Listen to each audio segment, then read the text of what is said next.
Great. Good evening, everybody. It is Monday, August 1st, 6:34 p.m.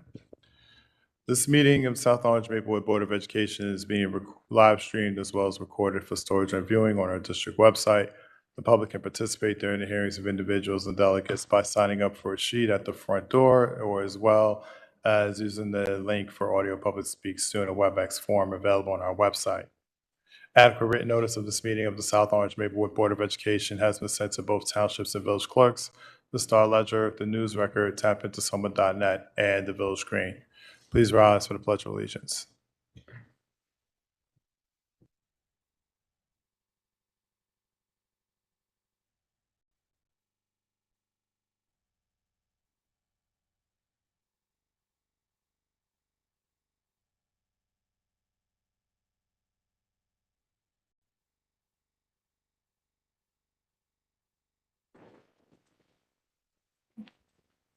Mr. Burnside, please note for the record, Board Member Tufford informed us to be a few minutes late. With that, please take the roll.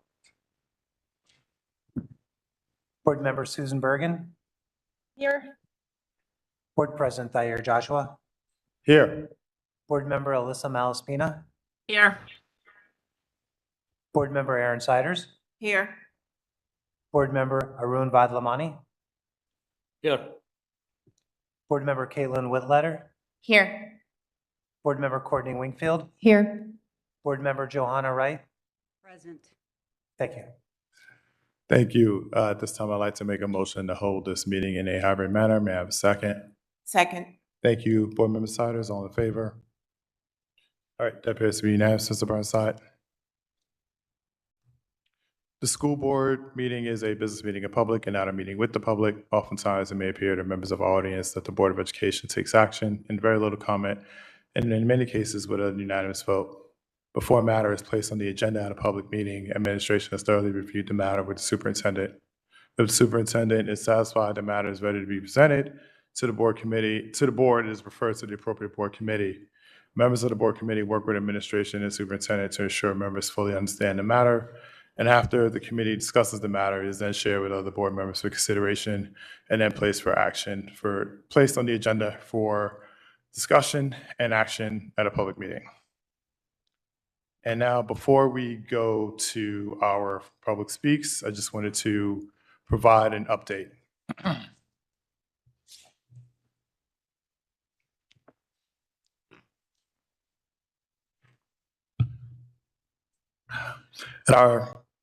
Excuse me.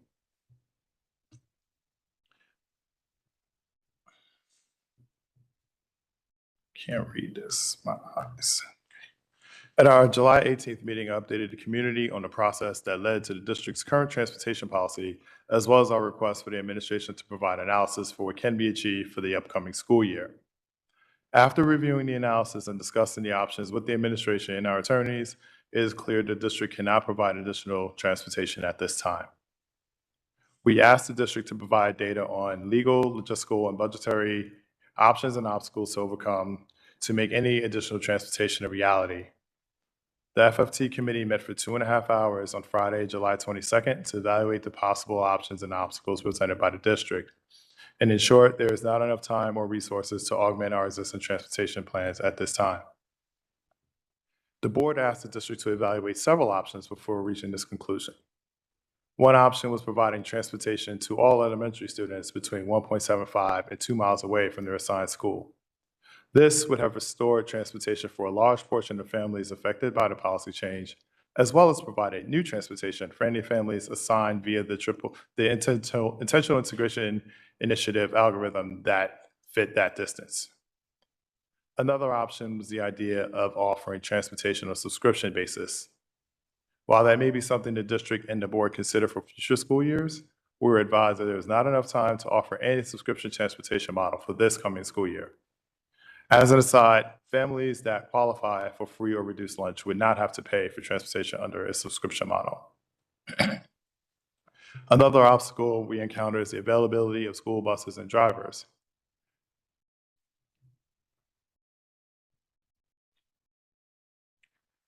The board did not consider solely restoring courtesy transportation as outlined in Resolution 4134, as we believe that would exacerbate the disparity among who receives transportation and who does not.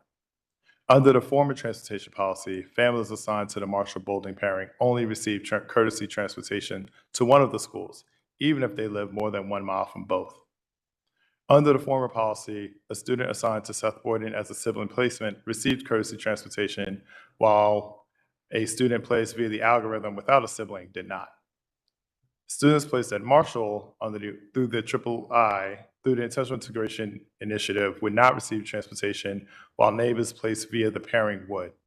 The current policy removes those discrepancies, but maybe not in a way the community would prefer.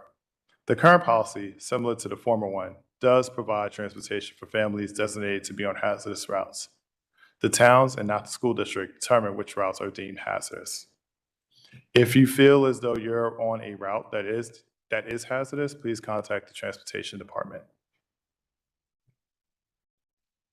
The board that changed the policy consisted primarily of current or former parents in the Marshall Bolden pairing and was acutely aware of the impact to those school communities. The board was also aware of the inequitable distribution of transportation resources under the old policy.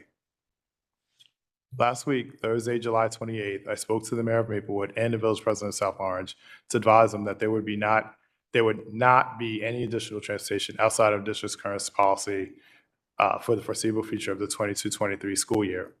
They are working with the district and local police to mitigate potential traffic impacts around town, and in particular near the affected school communities. I have asked Dr. Taylor and the district to contact our before and after care partners to inquire about offering additional before care spaces at schools impacted by the district policy change. Later this evening, the board will begin to outline district goals for the 2022-2023 school year. Analyzing options and making a recommendation for how to revise the transportation policy will likely be one of those goals. I anticipate that incorporating community feedback will also be included in the final version of that goal, which will be voted on at our August 25th meeting.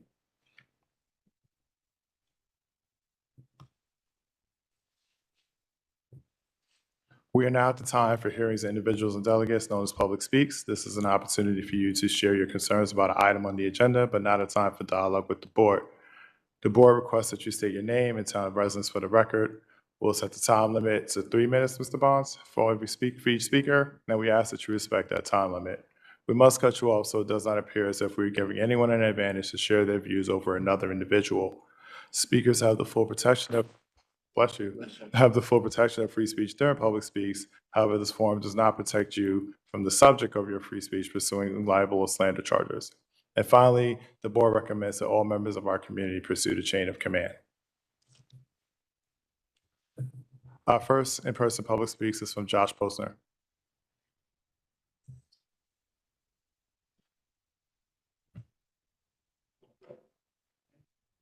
Good evening. You have 3 minutes.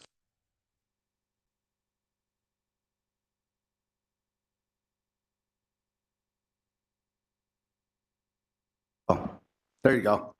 Hey, my name is Josh Posner. I'm from Maplewood. I came and spoke in front of the board multiple times 2 weeks ago. When I was here 2 weeks ago, I talked about my neighbor who lived across the street who was placed at Marshall Elementary School, first grader. My daughter who's placed at South Mountain.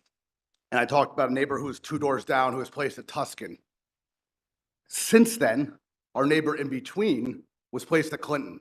So within 50 yards of one another, you have 4 elementary school students who are placed at Clinton, Tuscan, South Mountain, and Marshall. And none of them have buses. Well, I have a bus for 1 more year because my daughter goes to the annex, but after that, I won't have a bus. So we're here because the failure to bus us together, we can't work together as a team. We're demanding that the district develop and communicate a plan that will enable Bolden area children to receive the full weight of the proximity variable in the algorithm. Now, your website, which you refer to me to, makes it very clear that the nearest school matters a lot. And the very title of the algorithm on your PowerPoint presentation is the SES nearest school assignment algorithm. Now, you guys have deprived my neighborhood of our ability to take full advantage of that algorithm. Because the decision to keep Marshall grades K through 2 and Bolden 3 through 5 was your decision. You could have went to K through 5 when you rolled out the program, but you decided not to. It was administratively easier for you to do that. Now, our families have to bear that burden. So we're here to demand that you tell us when Bolden becomes K through 5, what students are going to go to first, second, and third grade at that school? Because we have family planning to do. We have to decide if we have to go to private schools. We have to do this now. We don't have the luxury of waiting until a meeting next July to be told, actually, yeah, you guys got to go to the school near you. Now, if you look at your placements, kids in Tuscan, majority got to go near Tuscan. Kids in Marshall got to go to Marshall. Kids in Clinton got to go near to Clinton. Kids in South Mountain got to go near to South Mountain. Now, Seth Boynton is a different story, but kids in Bolden were denied the right to go to the school nearest to them. Nobody who's my daughter's age gets to walk to school, and based on what you're telling us, will ever get to walk to school. Now, that's unfair. Now, you just got to tell us what your plan is and let the parents adjust accordingly. Thank you very much.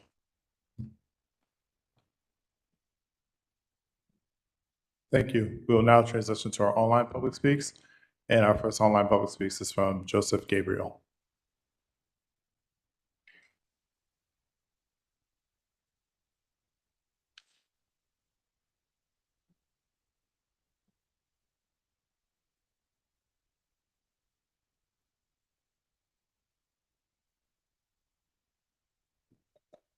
And I'd like to add my brief comment regarding the bus policy, which I'm disappointed to now hear will not change for the foreseeable future. Our family has 2 young children. Our older one is a rising first grader, and he just finished kindergarten in the district. We live 400 feet from Marshall Elementary School. And fortunately, and to our relief, our child was indeed assigned to Marshall last year under the intentional integration plan. And so I speak from a privileged position. It pains me to know that other families are not so lucky as to have such a safe and reasonable option to get to school. As reported in Politico last week, Dr. Taylor asserted that, quote, many integration efforts start strong and then they wane. Our goal was to really establish an innovative, sustainable approach, end quote. I'm a pragmatist, and so I appreciate the commitment to a sustainable approach. Implicit in that commitment, however, would be a safe, reasonable way for every working family to send their children to school. And if that means going above and beyond the state mandated minimums, then I think we need to find a way to do that. And that this should not be negotiable. We all know that eyes are on SOMA's integration plan, and the vast majority of comments here have supported it. But stumbles in its implementation, like the current bus plan, threaten its longevity, as well as threaten efforts in other districts across the country that may look to SOMA as a model. So failing to remedy this issue, hopefully sooner rather than later, would be the opposite of an innovative and sustainable approach. Thank you.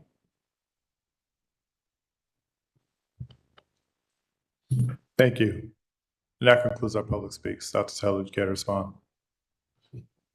Thank you to our board president, and thank you to the 2 individuals who brought public speaks today. I normally wouldn't respond to public speaks during a special meeting because it's a special meeting that has a very distinctive agenda. But I just want to honor the 2 public speakers by giving some feedback that I think is timely. I believe the description that our first speaker shared of multiple students on the same blocks going to different schools, I think that mirrors some of the work that was just released from the New York Times around the importance of the socioeconomic diversity in schools and how it's one of the most powerful indicators of student success later on in life.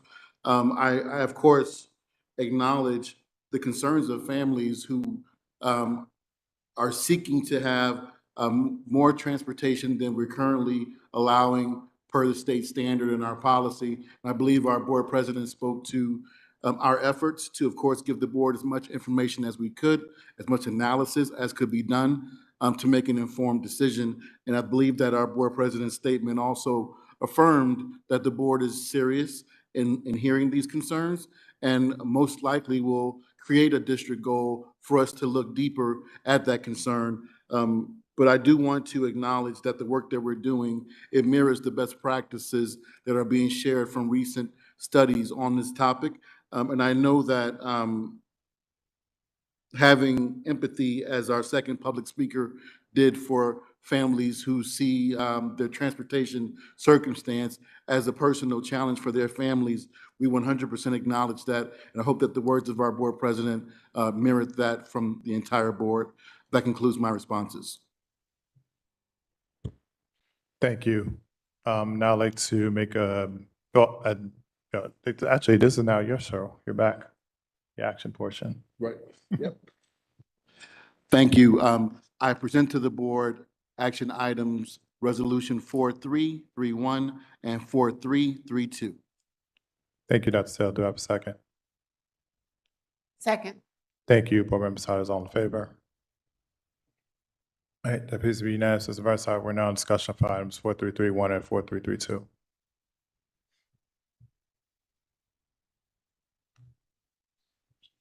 All right, seeing none, close the discussion. Mr. Vice Side, please call the roll for items 4331 and 4332. Board Member Bergen, Yes. Board President Joshua, Yes. Board Member Malaspina,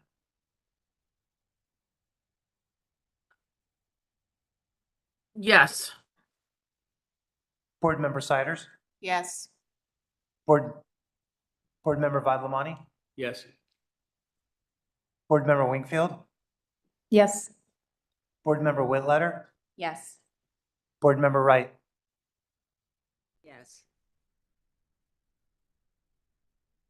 Motion passes. Thank you.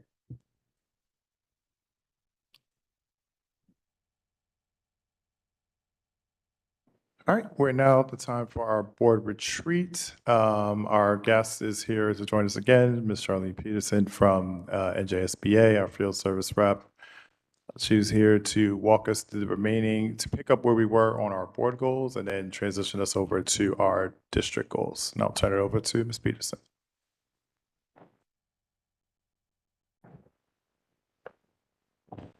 Thank you, everyone. It's a pleasure to be here again to continue the work that we started before. So like it was said, we're here tonight to talk about district goals and board goals. So usually the best way to kind of start that work is really to, talk about the definition of the two and kind of how they differ so that we kind of understand better the work that we're being tasked to do. So when we talk about district goals, so we think about district goals as helping to set a direction for the district for the year. And we recognize that as we, think about all of the work that takes place in the district and all of the work that needs to get done, we need to focus and hone in, zero in on anywhere from usually 3 or 4 or so things that we think are so important to move the district forward that we are going to hold the superintendent accountable by putting them in his evaluation. So that then, from the board's perspective, as we talk about, our role in the what, so this is kind of how we are help carrying out that role, and our role in kind of the planning is that we are part of this discussion of what those things are that are so important to move the district forward. And then we recognize that if we have helped determine that what those focus or priorities are, then we recognize then that we will now involve the administration to write action plans to tell us how they are going to accomplish the what. So we need to make sure from the board's perspective that we are staying or maintaining our focus in the what and not getting into the how. So that's why one of the things that I passed out for each one of the board members was a copy of last year's district goals, last year's board goals, and then also like a sample action plan template, just to kind of show you then, the work that will accompany the what. So as we look at the goals, we can help set the direction, we can help set those ends, but we don't necessarily need to get involved in the means, but we need to know that the means are being carried out, but recognize that it would be the work of the administration or the educational experts. So here we are then, we have helped have this very important conversation about what the focus or what the direction needs to be. And then we'll see that that will help kind of set the stage so that the district is working in alignment, almost on a stair-step approach, that this kind of foundation that we are helping to establish should then be reflected in building goals, should then be reflected in, staff goals, should then be reflected on what's going on in the classroom, so that we are all working together in alignment to move the district forward in these priorities that we have helped had a role in establishing, and then acknowledge then that we will need to rely on the staff, rely on the students, rely on the community to tell us, is it working? How is it, how is it doing? So that then that feedback can come back through the administration to the board. So then, in a sense, everyone is working together to kind of help move the district forward in these priorities that we have helped establish. So that then, like I said, there's typically about 3 or 4 of them.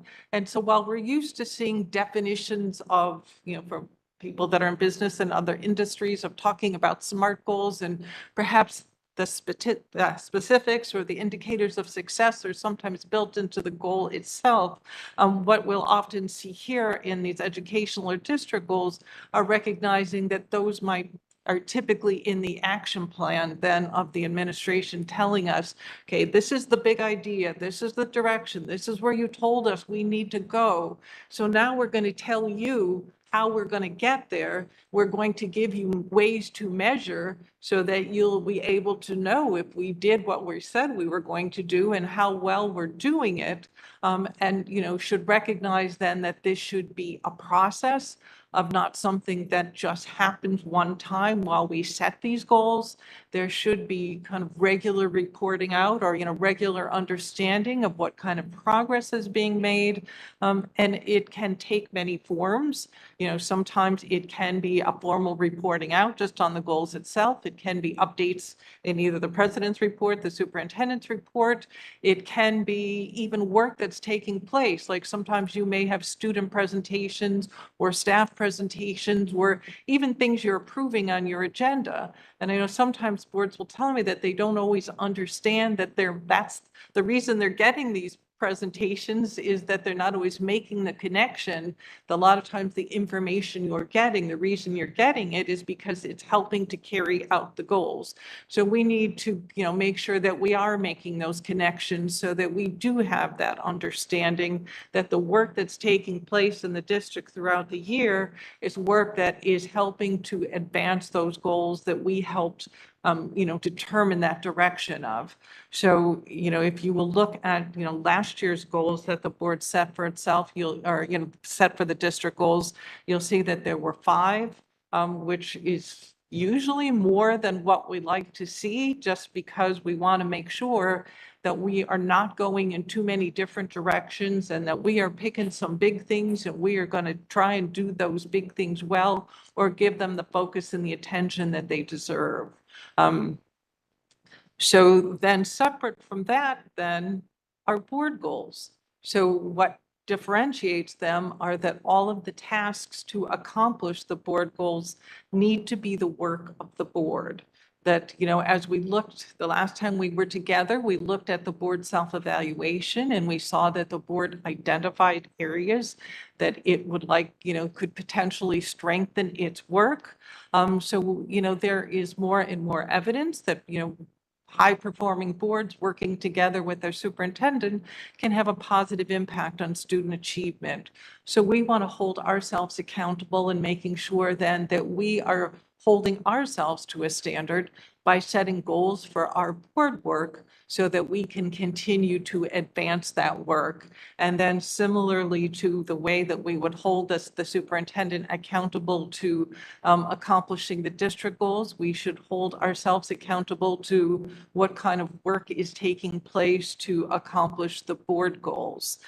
So tonight, then, the hope then is to kind of come up with an understanding of perhaps what those kind of goal areas, big idea, you know, the really big buckets, like last time you had a facilities bucket, a district integration bucket, and perhaps those buckets are still large enough that they need to continue to be a focus.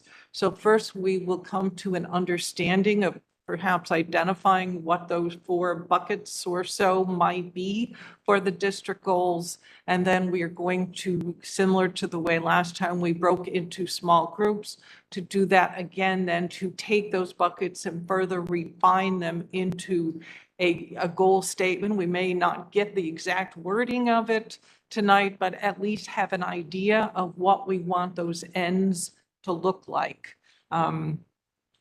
So typically, you know, one of the best ways to start this process is to start it on a note of looking at where we were last year and talking about things that we accomplished last year. You know, I've heard other districts say that, you know, that as much as the years before from COVID were challenging, expected last year to come back a little bit of more normalcy, only to find that last year even proved to perhaps even be more difficult than other years.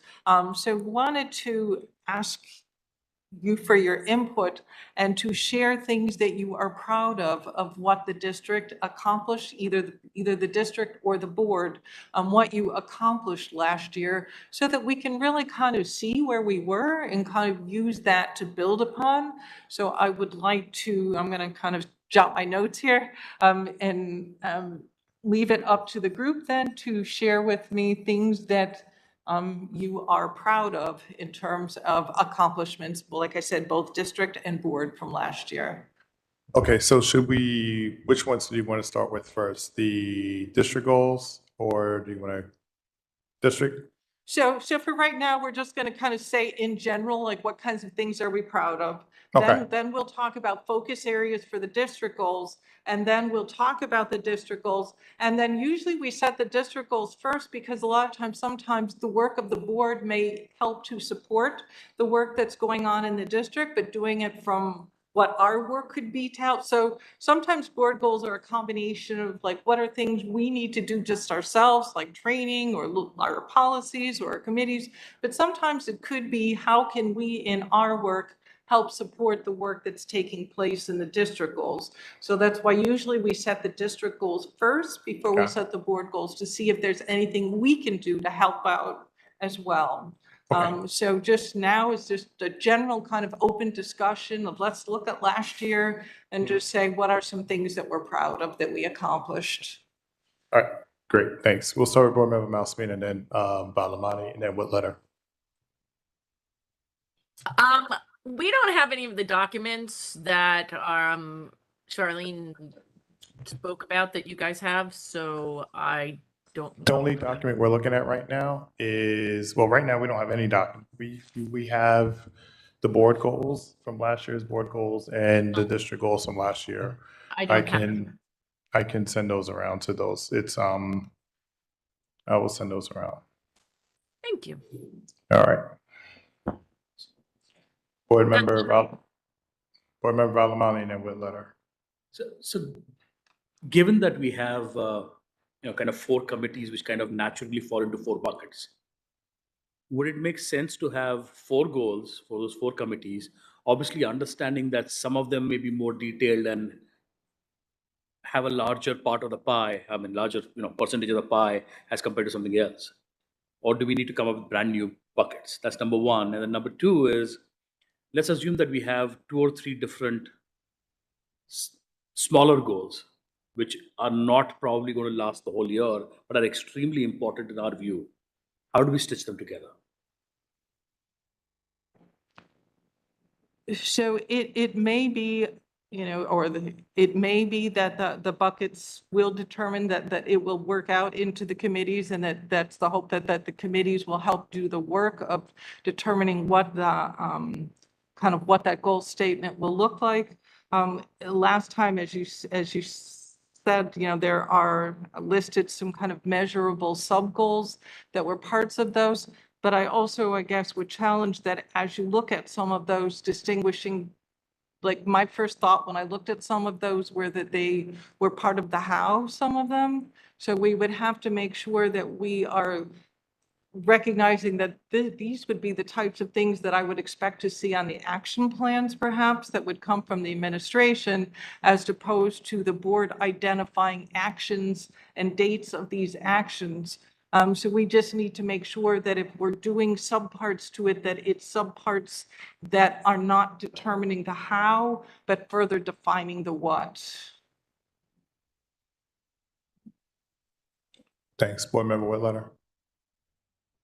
I have two. So the first would be a successful pilot of the intentional integration initiative in terms of our elementary schools being reflective of our community as a whole, which is a huge success. And then the other success, I think it's in the district goals, but if not, I think it's a success. We introduced 2 instructional coaches into the district to support access and equity initiatives as well, which I think is a great step. And I think we're planning on introducing 2 more this year. So that's 2 from me.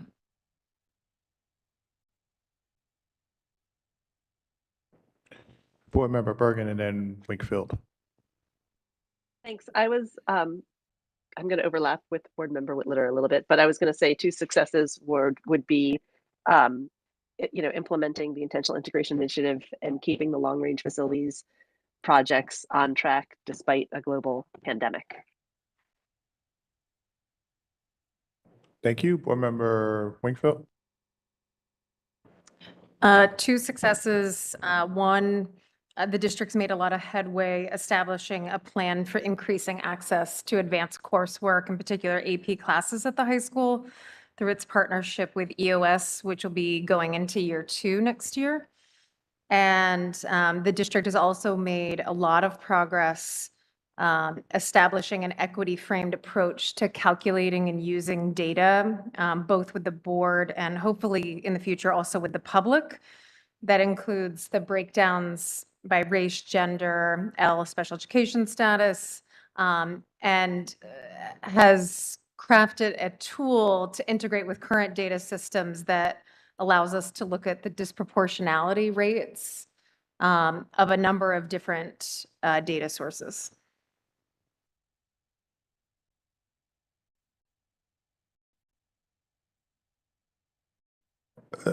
Thank you.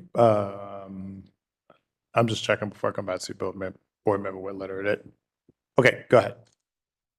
The other thing I was just going to mention is putting together an exit interview process where we're collecting data from staff who leave the district, just so we can understand what the patterns or trends are for attrition and how we can solve for that going forward. So I thought that's fun. Thank you. Board Member Siders. The district also conducted an audit of our INRS process, our intervention and referral services, and was able to identify some redundancies, some gaps in the process, and is working to make sure all of our buildings are aligned in their process. Thanks for that. Board Member Telesford.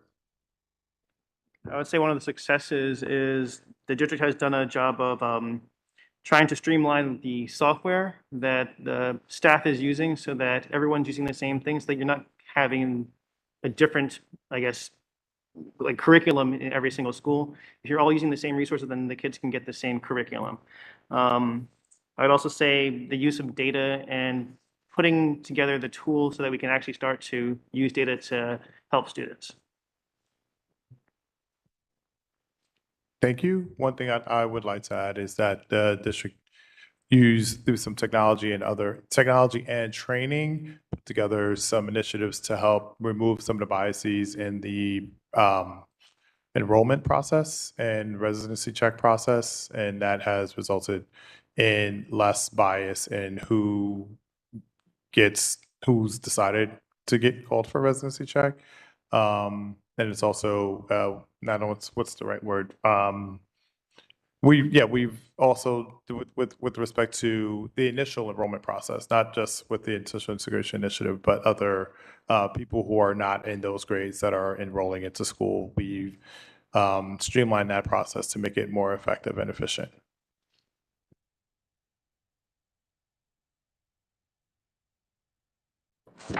Dr. Taylor. I'm probably a little biased here, so my list is long, but I'll just give a few.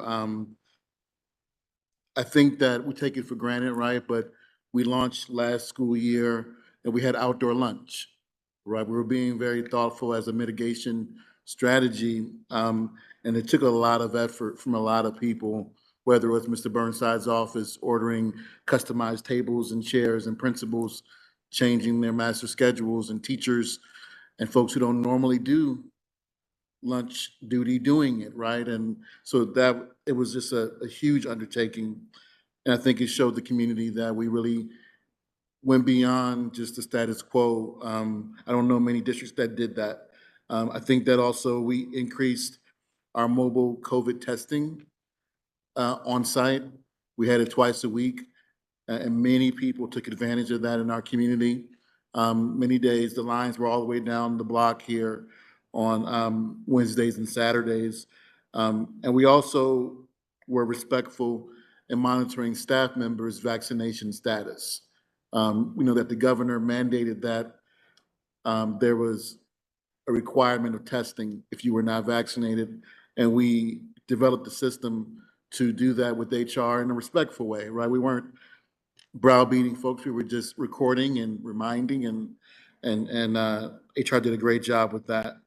I think our tech team, we had to switch out a lot of Chromebooks for kids last year. We had a fleet of that were over 11 years old in some cases, and there was a backup of parts and supply chain things, and Mr. Bonds and his team and the BA handled that very well. And normally when you would do a one-to-one adoption, so a lot of things that come with that. And this was kind of an emergent situation, and they did just a fabulous job in keeping kids connected. And even the infrastructure in the buildings was much improved, because pre-COVID, we would have lots of places where our Wi-Fi was weak or non-existent. And that didn't get a single complaint this year about that, using Canvas while we were in the buildings. So I'll just leave mine there.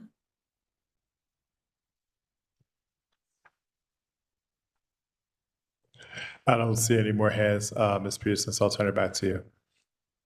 Wonderful, thank you. Well, I think that it gets us off to a good start of really looking at, sometimes we don't always look back and think, wow, like we really did a lot last year, right? So sometimes as we then now think about then next year, so like I said, the first part of this process then is looking at, we're, first coming to a consensus on what those big buckets are going to be. I'm going to turn this off while I flip the page. Wanted to kind of get some agreement from the board on first what those are, and then we'll break into our smaller groups then to talk about the goal areas within those buckets. I know you had mentioned transportation earlier in your comments, right? So I didn't know, are we all in agreement that that needs to be one of the buckets for the district goals? Board Member Valamani. So this was the question I had up front, is that this is a very important goal, I mean, no doubt. But I don't know if this is necessarily a goal that is going to last the entire year. I mean, one is about the importance and one is the duration of the goal, right? I mean, something like an intentional integration, that is a full year goal, right? Whereas transportation is extremely important, extremely urgent, but maybe a quarter's worth of goal. How do you differentiate those? Do you want to respond, Dr. Taylor, or should we go to Ms. Peterson first? All right. Sure. So I think that for some of the, for example, my thoughts on transportation is that it feels like it fits under the umbrella of intentional integration, right? So where we spoke last year about intentional integration and the preparation of the staff members who are receiving students who maybe come from a different demographic than they've taught previously. So what are we doing to prepare for that? That's when some folks spoke about the IRNS and those type of things. And to me, this is another step that falls under that umbrella because the board and the administration through, years of discussions, we spoke about the uncertainty of transportation. And now we have a living, breathing model of what it looked like and the impact and the ripple effects, and with all the information that we've, been able to share, it feels ripe to now go into planning and researching and budgeting, and the budget process doesn't happen until March. So if we're not complete with the budget till March, then that stretches out that conversation till we know what the real dollars are. So to me, it's an appropriate piece. It may fall under a sub-goal under intentional integration. Thanks, Board Member Bergen, and then Winkfield. Thanks. I was gonna, I think, say something similar, which is I don't know that transportation is the bucket, but if integration is the bucket, then one piece of it is transportation and another piece of it is the unbundling of Marshall and Delia Bolden. Thank you. Board Member Winkfield. I have just a process question because I know we've spent the last month or month and a half in our committees doing some early drafting of goals. And so I wonder if it would make sense to have committee chairs just report out at a very high level, sort of what their committees discussed so that we can get all of those ideas out on the table. Because we're not starting from scratch. I think we came tonight prepared to share some of those things, and that might be a more robust starting point.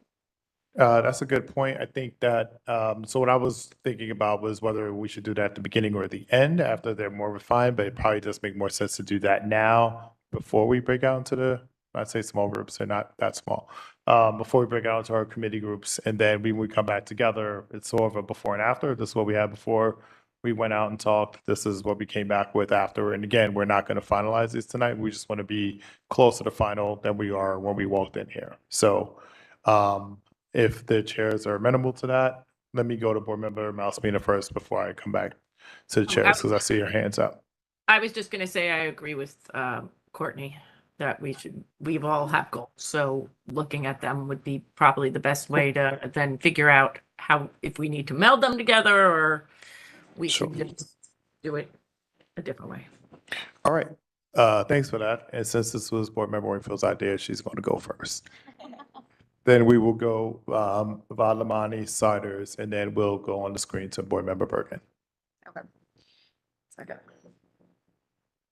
So the Personnel Committee wanted to build off of a goal that we thought needed additional attention from last year, as well as begin to incorporate some work that we're really excited about that the district engaged in the spring of this past school year, where they began to gather climate and culture data from staff, students, and families. And in particular, wanted to dig into the data that they gathered from staff. And so the seedling sort of idea of a goal that we have is that the superintendent would work with the SLT and the building leadership teams to use staff survey data to set building level goals for strengthening morale, culture, and climate.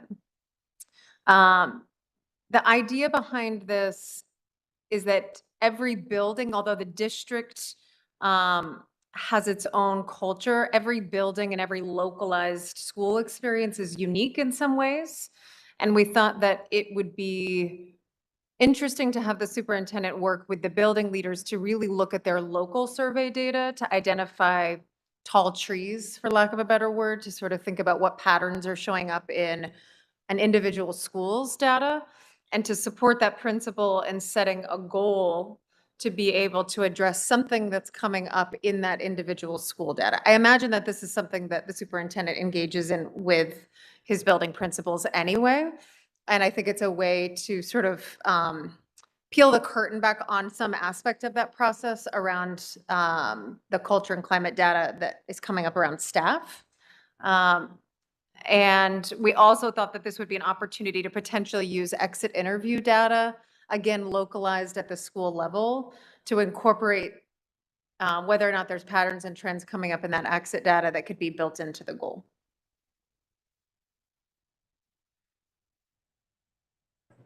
Thanks. Board Member Balamani. So I did a little bit of moving around to kind of follow Dr. Taylor's suggestion that we move some of the things into intentional integration. That makes sense. So what we talked about was in the intentional integration, the plan to populate Bolden School, for lack of a better, just like a headline. So how do we plan to do that? Same thing in public speaks we heard from our parent. What is the plan to make sure that how it's populated? So that's number one. Improve the implementation of sibling preference, which we showed that there were some issues with that in the past year, so maybe we should do that, handle that better. Number three, a big chunky one is obviously transportation. Now, what is our policy on transportation? How do we provide it for people? What is a cutoff and how many, who gets it? Using the lens of intentional integration, of course, right? And so that's that. And then Title I transition planning. I mean, we have individual schools that are Title I, but now we're moving to a whole district. How does that work? What happens there? Because that has financial implications. And safety and security goals is just a line out there. I don't have any more detail in there. I'm sure others can put it in. And the last one for long range facilities plan is digestible, more regular updates, because that was also in the feedback that came out from the evaluation. That is what we would like to see. I mean, it's going well. I mean, we are all very happy with the progress on the actual work being done, but it would be nice to get a better feedback. So these are all the line items I have for F15. Thank you. Board Member Siders. Hello. So the CNI committee came up with a district goal around restorative practices. And so we have that the superintendent will continue to lead the district's efforts to address longstanding discipline disparities by replacing punitive discipline measures with restorative practices. We're looking at in 2022 to 2023 school year, the district will advance these efforts by leveraging investments in social emotional learning and restorative practices, professional learning, and also that the district will share a detailed draft plan for implementing a comprehensive SEL restorative justice program across the pre-K to 12 continuum. And we were thinking that the district has spent a lot of time over the years talking about restorative practices, providing some training, and we were thinking that we also need to provide some of that training to our students, to our families, so that we're all on a common language in terms of what restorative practice means, what are each person's responsibilities within that. And so that's why we would like it to be addressed as part of the pre-K to 12 population. Thank you. Board Member Bergman. Thank you. So I'm curious to see what Charlene thinks about the policy goal that we discussed, because it is very specific, but I also know that the policy, the policies are the board's policies. So it does put the policy committee in a slightly different position than some of the other committees. But the goal that we talked about was a goal to improve the policy management processes, including helping the board to track certain information about the policies. And we do have a list of specific things that we discussed would be important to track. One is the time when a policy is up for review according to best practices. Another is a system for knowing when you need to update policies according to legislative, regulatory, and other changes.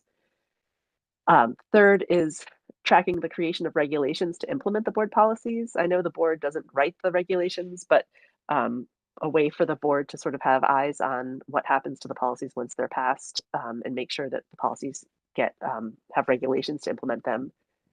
Dissemination of changes in policies and regulations to the community and to affected staff. A way to track policies that require annual reports out to the board or for certain things to happen every year, because every once in a while something like that comes up, but it seems like there isn't a systematic way to keep track of that right now. And then finally, some sort of process to track board changes to standard policy language that could be shared with the board when a policy is up for review in a systematic way, because the board member Siders and I have put a lot of work into this committee in the last couple of years, and I realize it would be very easy as Strauss Esme revises a policy for a red line just to sort of erase some of the work that we've done, and I'm hoping to find a way to sort of track that so that doesn't happen. So the purpose of the goal is really to give future boards a structure to build on the work that we did and keep the manual updated in a systematic way, provide the board with information to provide feedback to the district on the policies. And then I have some other ideas for goals that weren't things we talked about in the policy committee, so I can save them for later. Some of them board member Von Lamani discussed, and then there's some other things as well. All right, thank you for that. Well, we could, let's hear those after we all come back from our committee breakouts. Board member Wingfield. So in listening to you, Ms. Peterson, talk about the need to really streamline goals, and it's also got me thinking a little bit about whether or not approaching the goals purely from a committee bucket standpoint is potentially a little bit limiting. Because I think there's a goal idea that I think is really worth pursuing, which really probably lives in C&I, but it could also live in like an access and equity bucket, which we've done, and we did that last year with one of our goals. But in the sort of spirit of trying to keep more focused, I want to put this out there and understand that it might require us reconsidering one of those goals that we've just shared. Something that has come up a lot last year as an area of need and an area that the board seems to unanimously want to focus a lot of attention on is our course pass rates at the high school. It's a source of data that we've been looking at, semester after semester, and in particular, coming from the pandemic back into in-person learning has really felt a bit like a crisis in terms of just the number of kids in our high school who are failing one or more courses. And then when you begin to dig underneath that, the racial disparities within that data. And so I would love to see us as a board have a unique goal that is specifically dedicated to not only reducing the overall number of students who are failing courses, but also specifically address the reduction of the racial disparities in that data. And frankly, if we were looking to sort of streamline or reduce the number of goals, I would gladly offer to switch out our personnel goal because I think it's something that Dr. Taylor does and is a part of his practice with his principals anyway. And it could be food for thought as he begins to work with setting goals with his building leaders. But I would love to see us as a board really grapple with this particular set of data next year and shine a little bit of focused attention on it. Thank you for that. Before I turn to Dr. Taylor to respond, one of the things I just want to know, I think, best practice is to have something centered around student achievement. So this would sort of fit in that area. So I definitely think it's within, definitely a best practice to have something in that area. So this sounds so far as something, with some tailoring, et cetera, would make a lot of sense. The other piece is, I forgot the other piece, so. I can answer, come back to you. Yeah, let's do that. Dr. Taylor. Thank you for that. Maybe it would be fruitful for me to just give a few comments on each of the ideas, perhaps? Okay. And so I echo what our personnel chair shared, that we're doing some of this work already, of course, right? And the principals, especially our secondary principals, they have climate goals that they're working with through the data that we gained last spring. And they're using it for planning right now. It's going to be a part of our district admin team outcomes later in August. And so I agree that If it's one that we're already down the road on, then perhaps it doesn't rise to the level of this type of monitoring. We know what it is. We are in agreement. I think for the Bolden question around what happens to K-5, and I apologize, Mr. Posner, I had that down as a question. I want to, can I give a quick response to it? So the K2, 3, 5 breakdown, that was expressed from our many town halls around integration in our planning. The number one thing that made parents most concerned was kids being plucked out of their school in the middle of their enrollment and moved to a different school for integration. So that's why the K-5 piece was seen as after construction, not as part of the immediate integration piece. I just wanted to share that with you. I saw it in my notes and I didn't respond, but I think that it's not just a Bolden K-5 question. I think it may be a strategic K-5 question for the entire district, right? And that being part of intentional integration as a district goal, I think that fits. The sibling piece, I would say that what we saw every year that we've done this work, we've improved that. I think this year we had less than 5% of families who had a concern around siblings. So I don't think that it rises to the level of a district goal because it's a part of the work that we're already doing. We're already streamlining and learning year over year over year. And what that means, Charlene, is that basically not every, as parenting, you know, as parents join our district, sometimes they have little changes in where they live or their address or even how they spell their names. So we can't catch the siblings in the system. But we got much better this year. I think next year we're going to try and do a survey of all those enrolling parents to just ask, do you have a sibling, right? And even if we don't get a 100% response, it'll take that 5% concern down to even less. So that was just a thought that I'm just so always concerned that the district goals really are high level. The transportation piece, I think goes without saying, it fits right there with that K-5 vision. And being able to see it as, it's probably going to be more than one answer. It'll probably be a cascading number of options that have a budgetary impact that we would want. And of course, we'll have more information by then. We'll know how drop-offs and pickups were this year when we start coming to the final decisions of that next year. The long-range facilities plan, that piece could really fit into what the K-5 vision will be. So to me, those could be accomplished under the same goal, because that's, I think, the biggest concern about it. And receiving more updates is just a request. We definitely can comply with that without that becoming a district goal, in my opinion. I think that the restorative practices is very timely. We had a lot of training in that previous years and a lot that we invested in this year. The SEL goal under CNI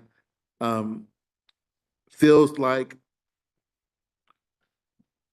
it feels appropriate, right? It's a big goal to make sure that we're implementing a year-long pre-K through 12 plan. So if that was being considered as a district goal, to me, the depth and breadth of it reached that. The policy piece, we had lots of discussions about this in the committee, the color-coded documents and just trying to preserve the nuance and the context of these policy discussions for future boards. I think that is a great idea and a great goal, and we may even need to look outside for other best practices of how districts are doing that, right? When we try to save the PDFs of all the edits that have happened previously, but sometimes the committee gets PDFs in 4 different colors, right? Trying to, and then, you know, some of our folks are, you know, they're transient, they're on the move. We want to make it as easy as possible for them to give their effort towards the policy. So I think it's a good goal. I think it could definitely be a district goal, but it may even be a multi-year goal to nail down such a large part of what the board does and processes. And last but not least, the course, the pass-fail course data and and backwards mapping that and improving that. To me, it could be a good goal. My only question would be, you would need some workaround. Is it a quantitative piece or a qualitative piece? And I know that there's some workaround when we start.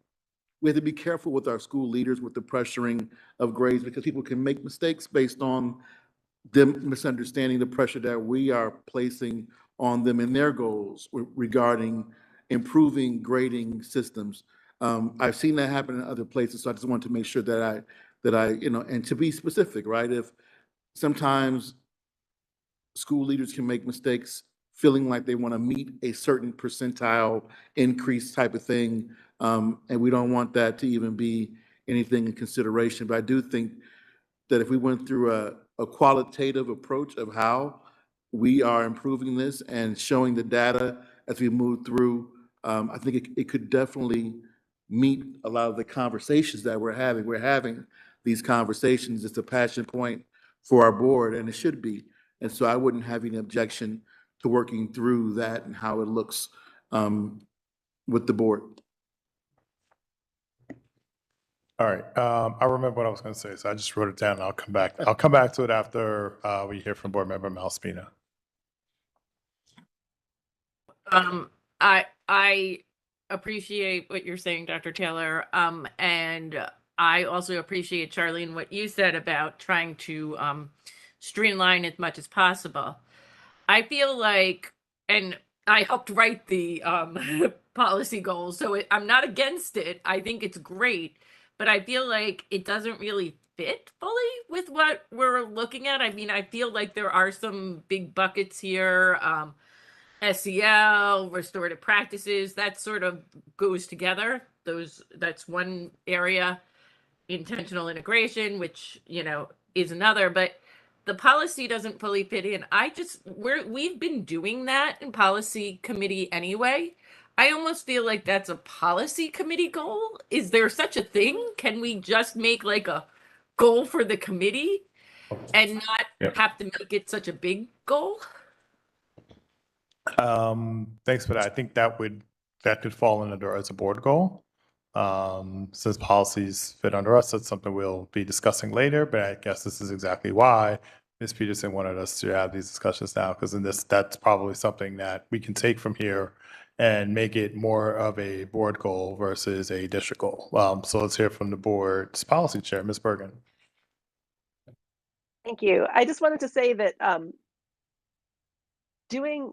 meeting this goal is a huge amount of work that a board member isn't in the position to really do. So it isn't something that the board could do without the district.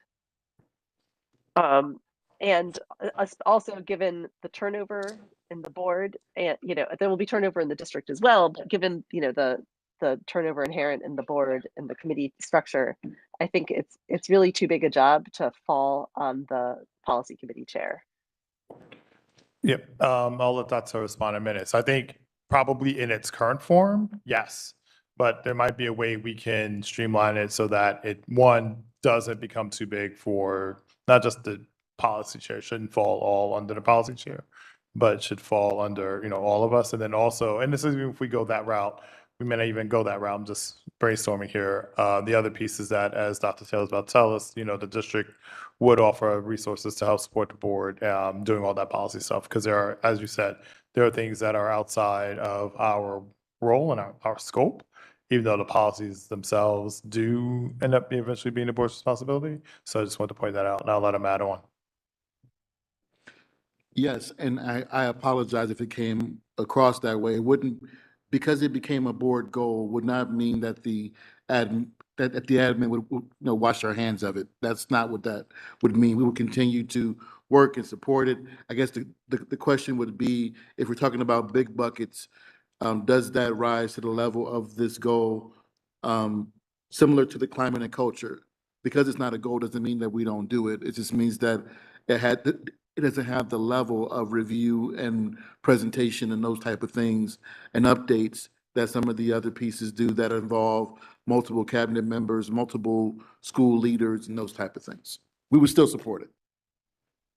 All right, and then what I was going to say is, about, I don't know, a few minutes ago, we passed new ad hoc committees, one on special services, which would, help work with the district to get a better understanding of how the board can help support the district's work in special services. And the other one is data and technology, which goes to some of the things we've talked about analyzing data and ways that the board can support data analysis in ways that will be beneficial to the district, supporting their goals, and so I guess anything that would fall under the board supporting our goals as well. So I just want to mention those two things as well.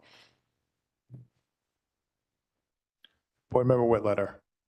And I don't have this all laid out, but I was just looking at something that I had actually sent over back in January or something. And actually, thank you, Charlene, because it was a document you gave me, but something focused around like a communication plan.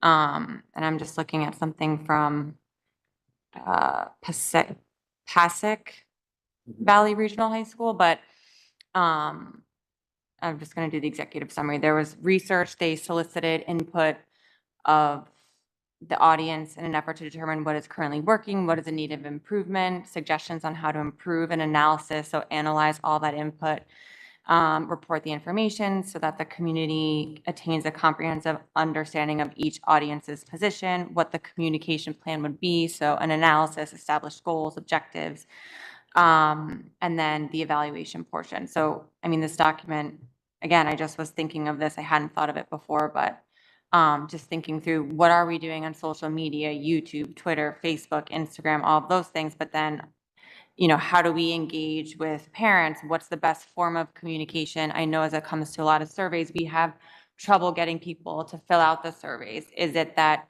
email is not the best form of communication? Is there a better way to communicate and get information? So just thinking through all of that and coming up with a plan that works district-wide and that would disseminate to the different schools and how the administration would then work with teachers and stuff like that. I don't know if other people feel like that's important. Before I come to Board Member Malaspina, I just want to get Ms. Peterson and Dr. thoughts on communication, because I know that that's somewhere where my experience has been that even though the district says communication, people associate it with the board. And so when the district puts out communications on whether it's a school closing or the annual monthly newsletter, that's presumed to come from the board. And the board has, obviously we have nothing to do with school closings and very little, if anything, to do with the district newsletter, but it's perceived as to come from us. And so with that perception being the case, at what point is it appropriate in our roles to get involved without crossing the line? So that's my question for the two of you, but and then we can discuss about whether or not how appropriate it is and whether it's a district or board or either or both goal.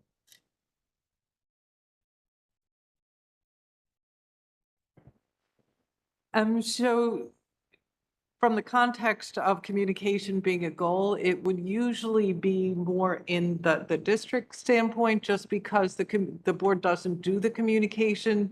The board would just kind of make sure that there's opportunities for, reaching out to the community, for the community being heard, to make sure that we have, and the staff make sure that we have ways for voices to be heard, but not actually doing the work itself.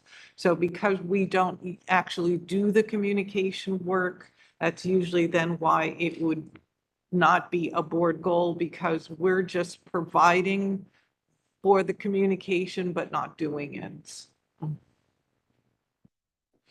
Yeah, I would agree with that, and I don't disagree that we can always improve, right? We don't get 100% responses on surveys, and the newsletter is not read by every single email that we send out. So we're always strategizing how we can get more, right? And even though we send it to our township folks and county folks, we try to push it out, but we also try to use our expertise to not overwhelm everyone with our communications where they're sick of it, right? Because that also can become a hindrance where they only look at messages from their school or from their teacher, right? Because those are very personal messages. So we are definitely continuing this. Just to give you an example, we're going through a plan to improve the logos and representation of every school that goes along with the renaming of a recent school, right? So that type of piece that COVID didn't really allow because of all the emergency communications. But it could be argued that this could be a district goal. I'm just imagining, does it rise to the same specificity and breadth and depth of the other three that we've been discussing? But I also know that this is something that I'm evaluated anyway on communication, right? It's part of my evaluation. So it doesn't have to be a district goal for me to understand the importance of it. Thank you. Board Member Malaspina.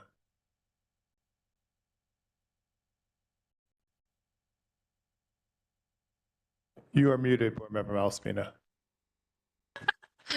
I said, I actually think it's a very good goal, and I appreciate, thank you for bringing it up, Caitlin. I really think that it is something we've struggled with. I really think that there are improvements that can be had. And I don't think that it is in any way us overstepping, especially since Caitlin just, shared that Pasquac Valley is, had that as one of their district goals. I don't think they would have put it in as a district goal unless they didn't believe they were overstepping. It's something Sorry, go ahead. I believe it's something we really need to focus on. So I hope that we could look into something like that. That might be a good idea. Thanks. I just want to clarify that when I said overstepping, I meant as a board goal, right? Making it a board goal would be, from my view, I was wondering, would that be overstepping? Because we would then be making ourselves responsible for the communication. That's, I just want to make sure I'm clear about that. Board Member Thanks for the Bergen. clarification. Thanks. I just wanted to say, I mean, if the three buckets we're talking about are integration, restorative justice, and pass-fail data, I don't think that communication rises to the same level as those three. Maybe it could be a sub-goal for integration or something like that, but I don't think it rises to that level. Yeah. So I think that I just want to be clear. I think the three buckets are integration, facilities, or construction, the long-range facilities plan, integration, and student achievement. Those are what I thought the three buckets were. I don't know if anyone else heard something. I had them a little bit different. Okay. I did So too. why don't we take this time to figure out what the three buckets are before we figure out the fourth? I can tell you what I have in my notes. I have intentional integration with subtopics, and one of those subtopics could be considered long-range facilities plan with the Bolden and other K-5 transitions. That was bucket number one. Bucket number two I had was the restorative practices and SEL plan for pre-K-12. And the third bucket that I had was perhaps a qualitative or quantitative pass-fail goal that spoke to us improving that outcome with a focus on the high school. And so those are the three that I had. Okay, and I was including that as under the student achievement umbrella. So, okay, so I was 2 for 3. That's all right. Still a good hitter. Any other questions before I turn it back to Ms. Board Member Valamani? So, this was very helpful because it's kind of streamlining and putting my thoughts into a process. Because at the end of it, I think of the goals as it's our elevator pitch, right? If I meet somebody on the street and they say, "What are you going to do for the next 1 year?" I'm going to do blah, blah, blah. That's it. That's our goals. So clearly, intentional integration belongs there, right? Facilities plan belongs there because it's huge, it's big. It'll disappear in some time. That's fine. And I cannot imagine student achievement not being part of it. So student achievement is like the big chunk. And I am leaning towards communication because, there is a fair amount of pushback, rightly or wrongly. Yeah, that's a different problem, right? That there is communication issues with all the stakeholders, not just children, not just students, not just parents, but everyone. So maybe that is chunky enough to become a goal because we've never had that as a goal before. So maybe it is worth putting that as a goal and seeing, maybe next year we'll decide that, it's not worth it, it's too small, and then do that. But I think it's worth kind of considering that also. Thank you for that. Board Member Malaspina.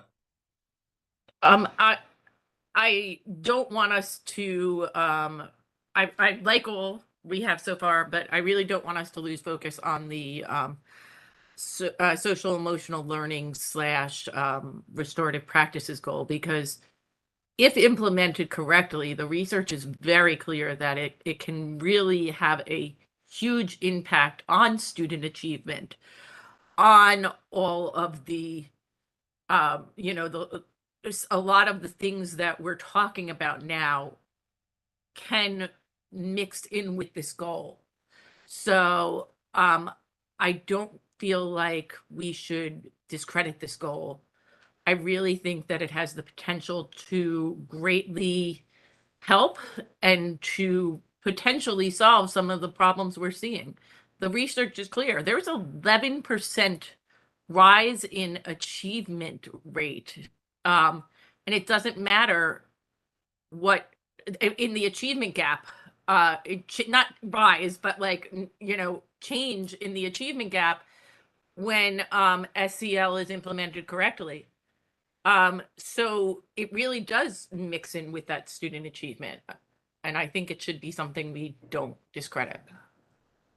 Thanks for that. I don't think it came up here that we were getting rid of that. I think the question was what should be the fourth bucket, and that we're pretty comfortable with the 3 buckets being integration, restorative practices, SEL, and student achievement, with that focus being on pass-fail data and others. So that's, no one is talking about removing that and losing any focus on that as a goal.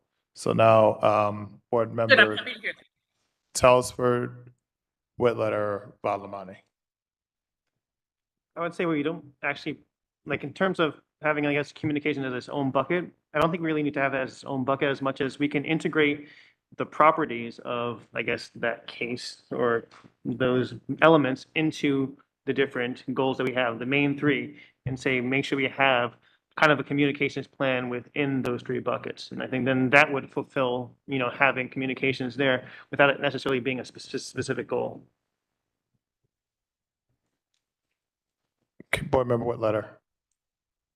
I was just going to ask if the restorative practices goal, could that fall under the student achievement umbrella? So you have the pass-fail and then the SEL, because we're saying that this is a component to student achievement.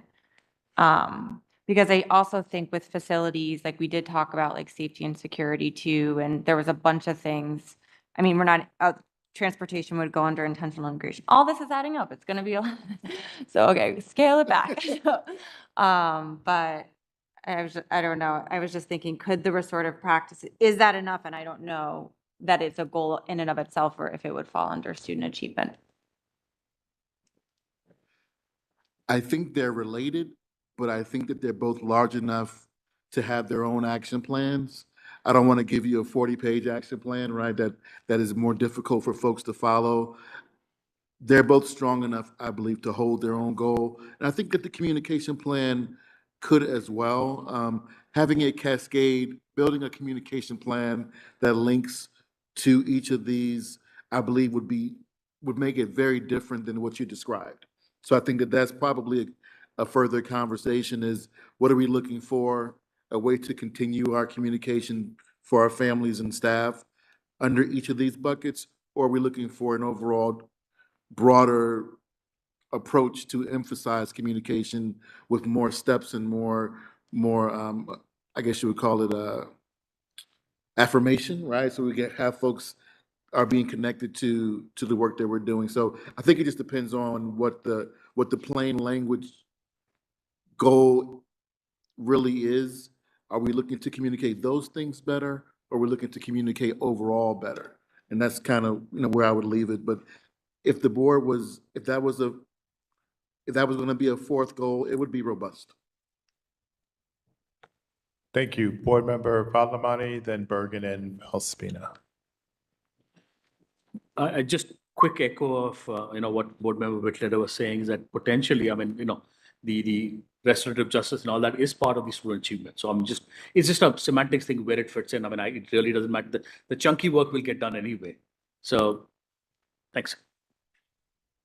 Board Member Bergen, and then Malaspina. Thanks. I don't know if it makes sense to put the long-range facilities plan under integration because the next phase of the long-range facilities plan is going to involve CHS, and I think the integration goal is really focused at the elementary and the middle schools. So I don't know if it needs its own bucket. Like me to respond? I would say that the construction work, it already has its own accountability measure, right? We know that the Board of School Estimate approved it, the Department of Ed approved it, our township officials were a part of all that. So it almost runs on its own without having, and there's all kind of monitoring that's already a part of that without adding this as leverage, I think, for the large project, right? We have construction managers and architects and all those folks, and we're giving you weekly updates and all those type of things. I think that it's running without it having to have its own goal, but there are intricacies in the K-5 timeline that make it more goal appropriate, right? Because there are decisions that have to be made on what grade goes into Bolden first and what all those types of things that are really more conversations that are getting down to the granular piece that'll probably involve the principals and the school folks who are there to talk about what makes the most sense with them and purchasing the furniture and what kind of furniture fits that space. And there's a lot of detail in that K-5 conversation that we're not yet ready for at the secondary stage.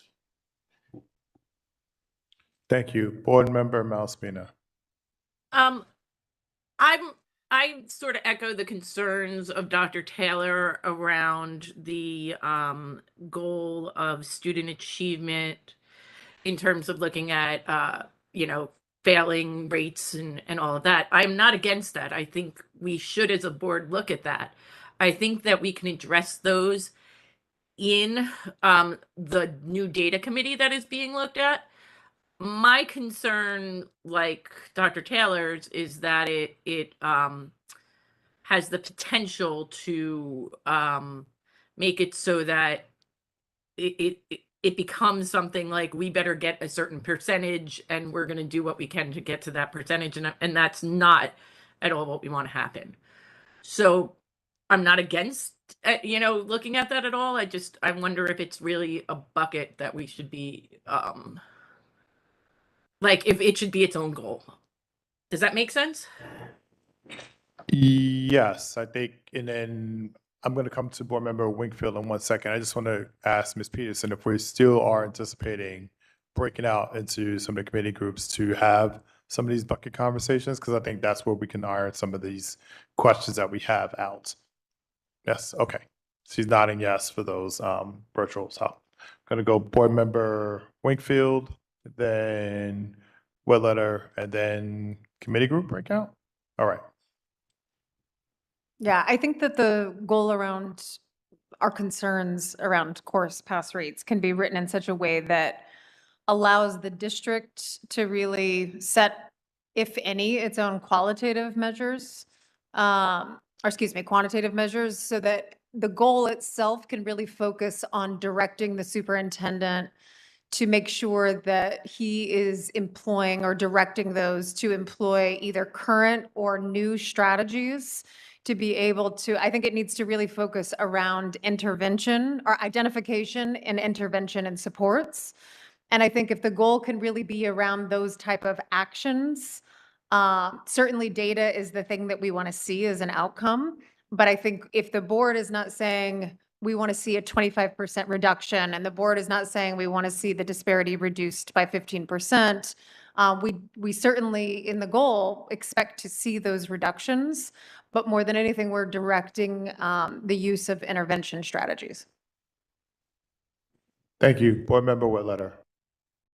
Okay, so I wanted to ask Dr. Taylor, what are we missing here? Because we're here saying we like this idea and that idea, but is there anything that we haven't said that you feel is missing and that would be a good direction for us to take that hasn't been addressed? Yeah, I mean, I think that, that this has been just a really joyful conversation for us because, we're able to talk as a group. And there's no bad idea here, right? And I think if we were trying to say, what are we missing out on? I believe your new subcommittees are going to really help with that, around the 21-page letter we all talk about and concerns around special services and those type of things is probably not a district goal, but you'll see in your Friday packet an update on that. And I think it's timely for us to have that committee. It may not need to be reflected in the goal, but we're keeping that top of mind because we know that it impacts some of our most vulnerable kids. I also think about, as a district leader, the out-of-district placements of students. I know it's such a huge piece, both in cost and also in us keeping kids in their least restrictive environment. So I'm always thinking about that. So I don't really see special services represented in the goals, but we can work through that as we get into our committee structure to make sure that there's an intentional way for us to include that concern, because I know it's a concern of us all to make sure that we're not only doing all we can, but keeping as many kids in district as we can. Thank you. One last thing before we break out, and I'll ask Ms. Peterson to help lead that. One thing about those subcommittees, those ad hocs, are really, I think, to help frame budgeting discussions. So as those committees meet and have those discussions with SLT, I think it's a good idea to help say, okay, how can the board support it? When I mean support, it's like, what would we support funding, right? What will we support funding to help keep more students in district from a special services perspective? Looking at data, what will we support to, whether it's streamlining information on pass fail or something else? What will we support from a budgetary perspective that would help, increase student achievement? So that's really what I was thinking about with those two, and they came out of conversations that we've all had about, I wish we did more with this, I wish we more with that, without, staying on this side of the line, without going over. Just want to make sure everyone has that. So thank you. And so based on these conversations, and I think it makes more sense for the finance and CNI committees to go to their breakouts first, where we can discuss all the things that just came up here. For the virtual people, a Google Meet will be sent out by your committee chair. And I guess just include Dr. Taylor and Charlene Peterson on those so that they can participate virtually as well. I'm going to ask some folks to help me set up in the meeting room, and then we'll do that. How long do you want to go? Yeah. Do you think a half hour is good? And then Yeah, so we'll do 30 check in? minutes once we get in there. So we just break out? We don't need to do recess or any of that stuff, right? We just go. All right, so we'll get that set up. It'll take about 2 to 3 minutes to get the tables and chairs together. And then when we're all ready to go, we'll do a 30-minute timer, and then we will come back. And then if personnel, and I'm not even sure if personnel policy needs to at this point. Maybe they don't, so that might be even easier for us. So why don't we do that now, and then we'll, come back in 35 minutes or so. All right, thanks. Yep, go ahead.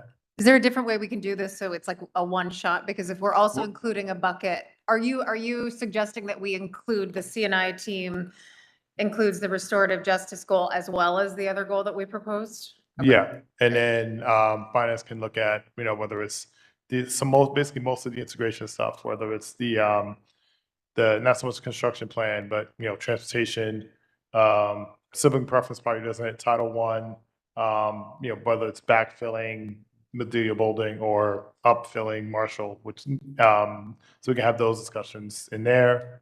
The CNI group can talk about SEL, discipline data, pass fail rates, Okay. and then come back. Board Member Valamani? So, I know this is the process of doing breakouts and all that, but can we not just do it in one shot right now? With everyone here, it's not that complicated. We have a convergence on all these topics. There's going to be no new item that's coming up. All we need to do is bucket them appropriately and prune them, if at all. Right? We're going to throw away more things and add more things.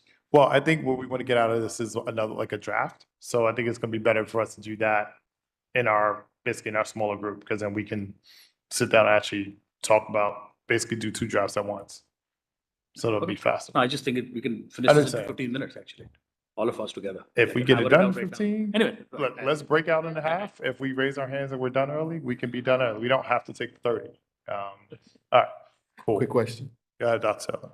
Just a process question. So the 2 committees that are gathering now are FFT and CNI? Yes, Okay, and those who are not in those, that's one person. one person, got it. All right, got it. Yep. Okay, great. That's all I needed. Thank All you. right. Board Member Malaspina? I mean, I don't know, maybe our lawyer can tell us. Are we, by going into committee breakout rooms where we're not in the public setting and discussing these, is that breaking any sunshine law or anything like that? Because public can't hear what's We being said. discussed this, oops, sorry. We discussed it last week, so I'll let Ms. I Harris wasn't respond. sure. Hello. You are presently in a public setting. It's an in-person meeting, so any member of the public can come to the board office and view and observe the process that the board is going to engage in as far as breaking into groups. But there's no additional meeting being held. The meeting is occurring in person at the board office, and anyone is welcome to come and observe. Thank you for the explanation. Sorry, I wasn't there. All right, thanks. We will break out and hopefully we're back shorter than a half hour. Thanks.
Just testing, is everybody on the screen? Are you guys there? I'm here.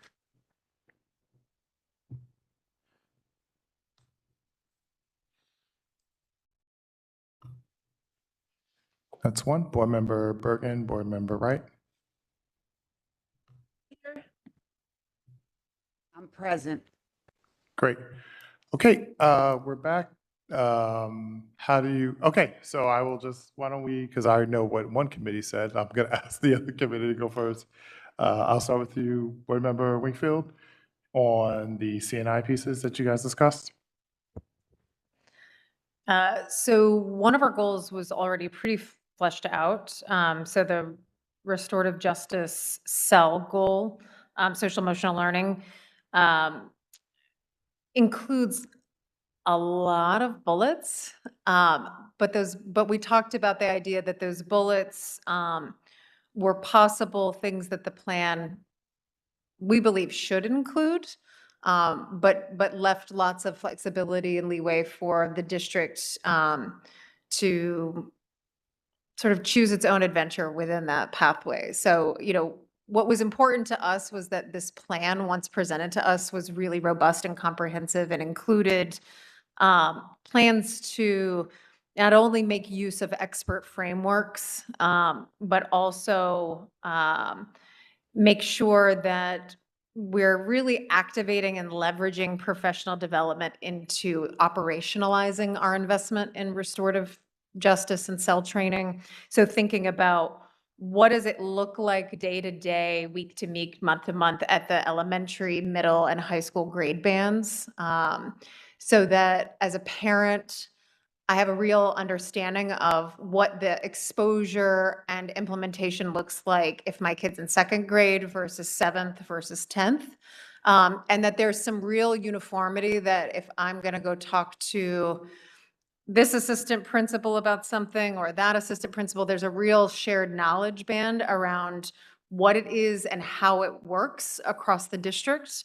So I think that really, the bullets really just enumerate, I think, for us, the things that we want this plan to account for, not necessarily how it needs to account for those things. So we talked a little bit about those bullets and wanted to make sure we weren't shifting into the how part of things, but also wanted to really be transparent about, some of the things the board would really like the plan to address. We spent a lot of time thinking about the other student achievement goal, and in particular wanted to make sure that we were wordsmithing it a little bit to make sure that the emphasis was primarily on how the superintendent works with the SLT and key team members to use current as well as additional support measures as needed to identify struggling CHS students and to intervene to ensure that those students have access to and take advantage of resources and supports that they need in order to succeed in their courses. We don't want this to become a checklist goal. We don't want this to become a quota that anyone feels that they need to hit. But we also want to be transparent in our objective, which is to really improve outcome data in course accumulation and to reduce those disparities. But we want to make sure that the emphasis is on how that's done. And I want to just sort of highlight one part of this, which is that I think a lot of times we have a great number of resources, and for whatever reason, we don't necessarily do the extra legwork to either figure out why students aren't taking advantage of them or why only some students are taking advantage of them. And we want to make sure that this goal is really, really specific, and that we want the superintendent to not only ensure that those resources are things that students have access to, but that they actually engage in. The other piece of the goal has 4 benchmarks built in that are really around data sharing and reporting. So at each semester, there's a midpoint data sharing in November and in April, where we're asking the district to share with us either as an entire board or in the CNI committee, showing data around numbers of students who are sort of currently in that in danger category based on progress report data, and what the plan is to be able to really address those numbers by the end of the semester. And then obviously we want the district to share with us summative data in January and in June that really sort of talks about where they landed. Thanks. I have two questions. I think one is for Ms. Peterson, one's for Dr. Taylor. The first one is about when we start putting dates and timelines around certain things. I think when we're doing that for the goal, that makes a lot of sense because from where I sit, we want to make sure that we have goals that can be achieved in a timely manner so that when we get to the evaluation, we're not sitting there saying, well, you didn't meet the goal, but the goal deadline hasn't been, we haven't passed that deadline yet. So when I heard June, that was a trigger for me. I just wanted to make sure that if we're talking June, we're talking June 1st, not June 30th, because we have to have the evaluation done by June 30th. So, and then, so my question for that, about that is, for the larger goal, I understand having dates, and that makes a lot of sense. But when we start getting into, some of the bullet points and maybe sub goals, whatever have you, are dates more helpful or harmful for us versus the district in terms of trying to actually meet those benchmarks? Because we're not supposed to get to the how, and we surely aren't supposed to get to the who, right? So if Dr. Taylor's trying to figure out the who and the how, and the who isn't around, or the who is working on something else that may not,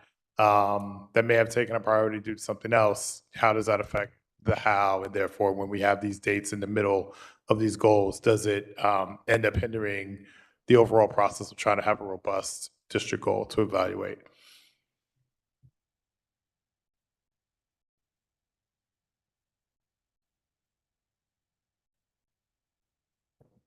So, so I think it started out, I guess, the way that you prefaced instead of saying that these are suggestions or these are kind of benchmarks that the group was considering, but I wouldn't expect to see it in the exact language of the goals.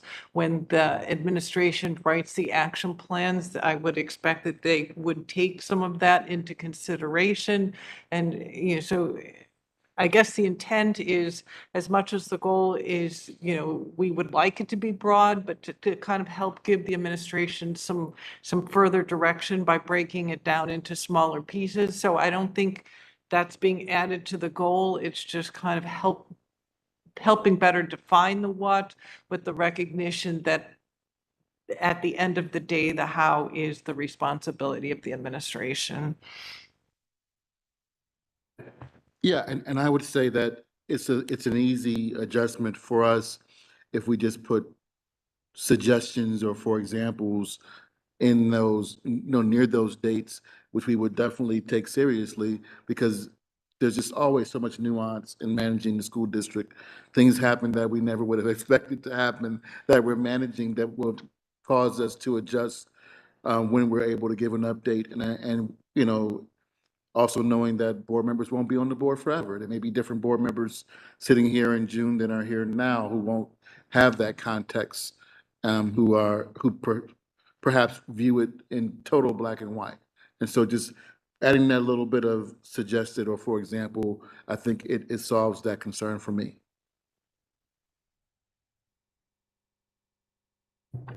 Thank you. Board Member Malaspina. I think the June one, I mean, really is like, if we're looking at how we're going to evaluate the superintendent, it would be based sort of on the 3 we already have.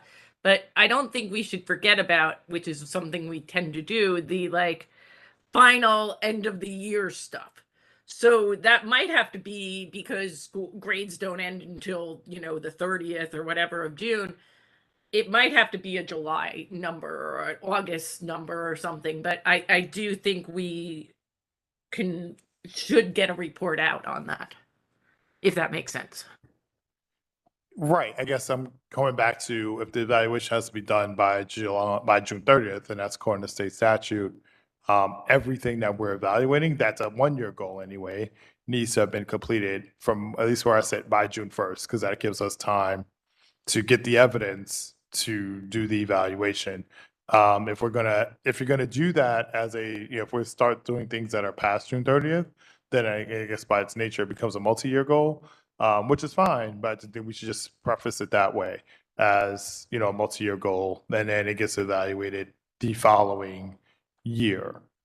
Charlene, is that something we can do, or is there a way to take something like that, because we're looking specifically at school data, that we can wordsmith it in a way that is basically like, we will be evaluating the superintendent on the first 3 parts of this for now, but but we would like to see all four. Does that make sense? So, I mean, if you wanted to put those types of specifics in there, or if you wanted the thought to it to be a multi-year goal, it's becoming more and more popular for that to happen just because of the kind of the largeness of the projects and the amount of work that needs to be done. So then you would be looking at the action plan and would, expect to see a different action plan, say in year 2 of the multi-year goal than you would in year 1.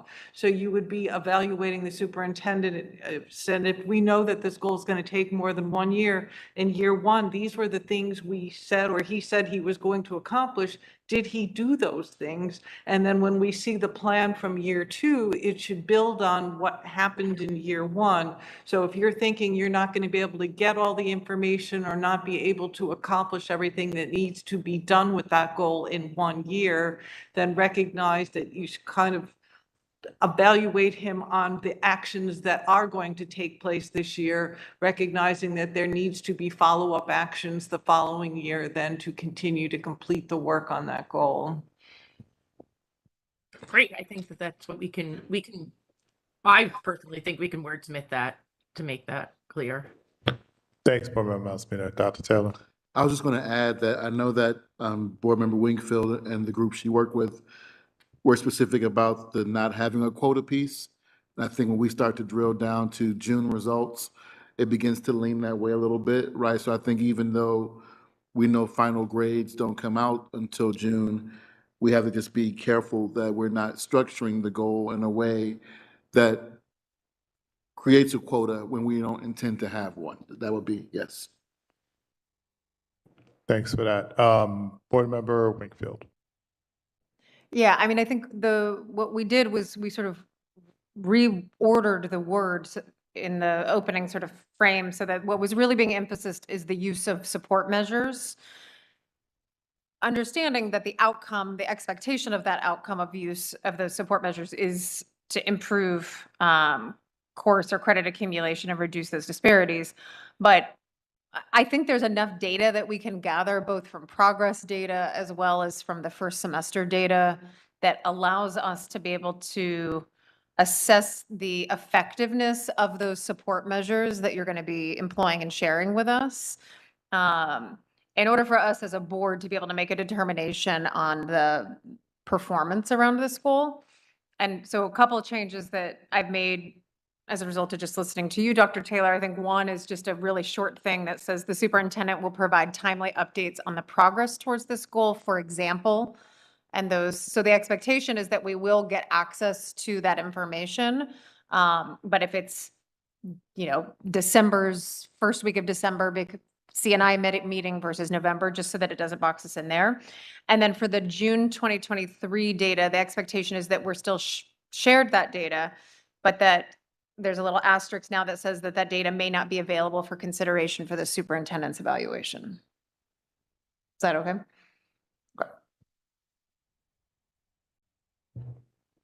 Thanks. The only thing I'm thinking about is that if we want to go backwards and we include June 22 data. Yeah.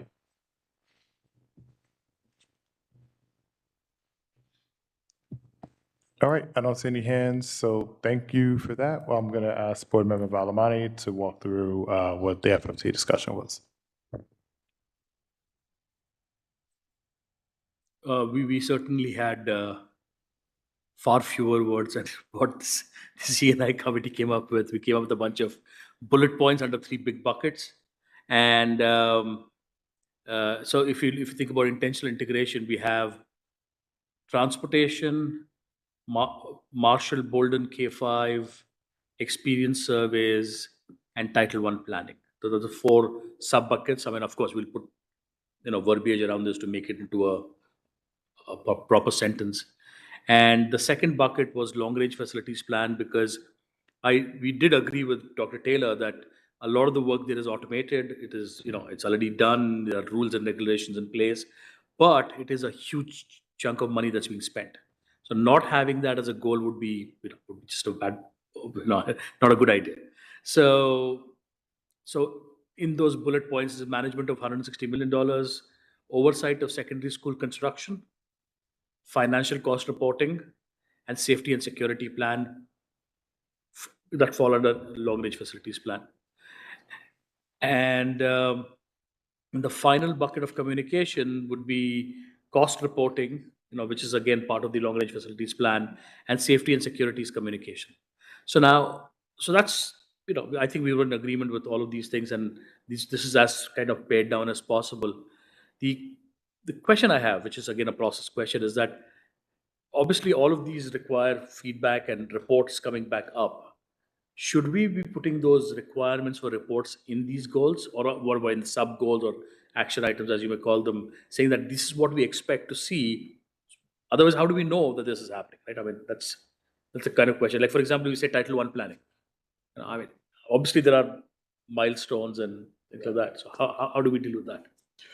So what I would say is, after this is finalized and the board approves it, I'll give you an action plan, and you'll be able to give feedback on the action plan. You'll be able to say, well, how are you going to tell us more about how we'll do this or that, or this seems like a blind spot here, and we take those under strong consideration.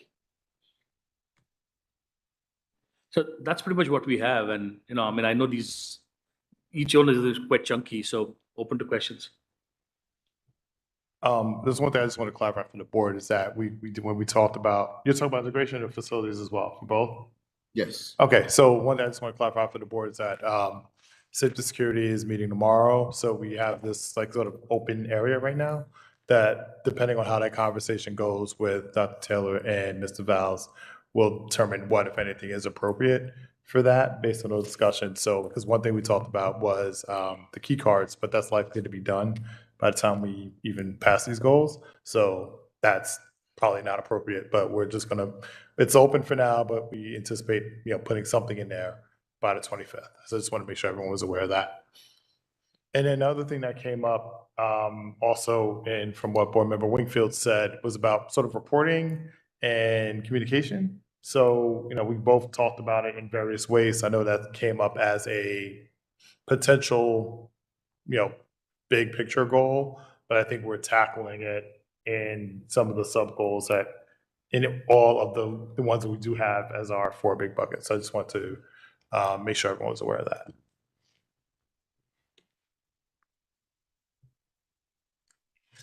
All right, that's anything you want to add on to this before I turn it back to Ms. Peterson? Yeah, I would just add for the security piece around the long-range facilities plan is that there are, of course, safety measures built into the plan and into the cost estimate, and there are things outside of it. And so we will make sure that we are clear about that when we finalize the goals, that there's a place for both.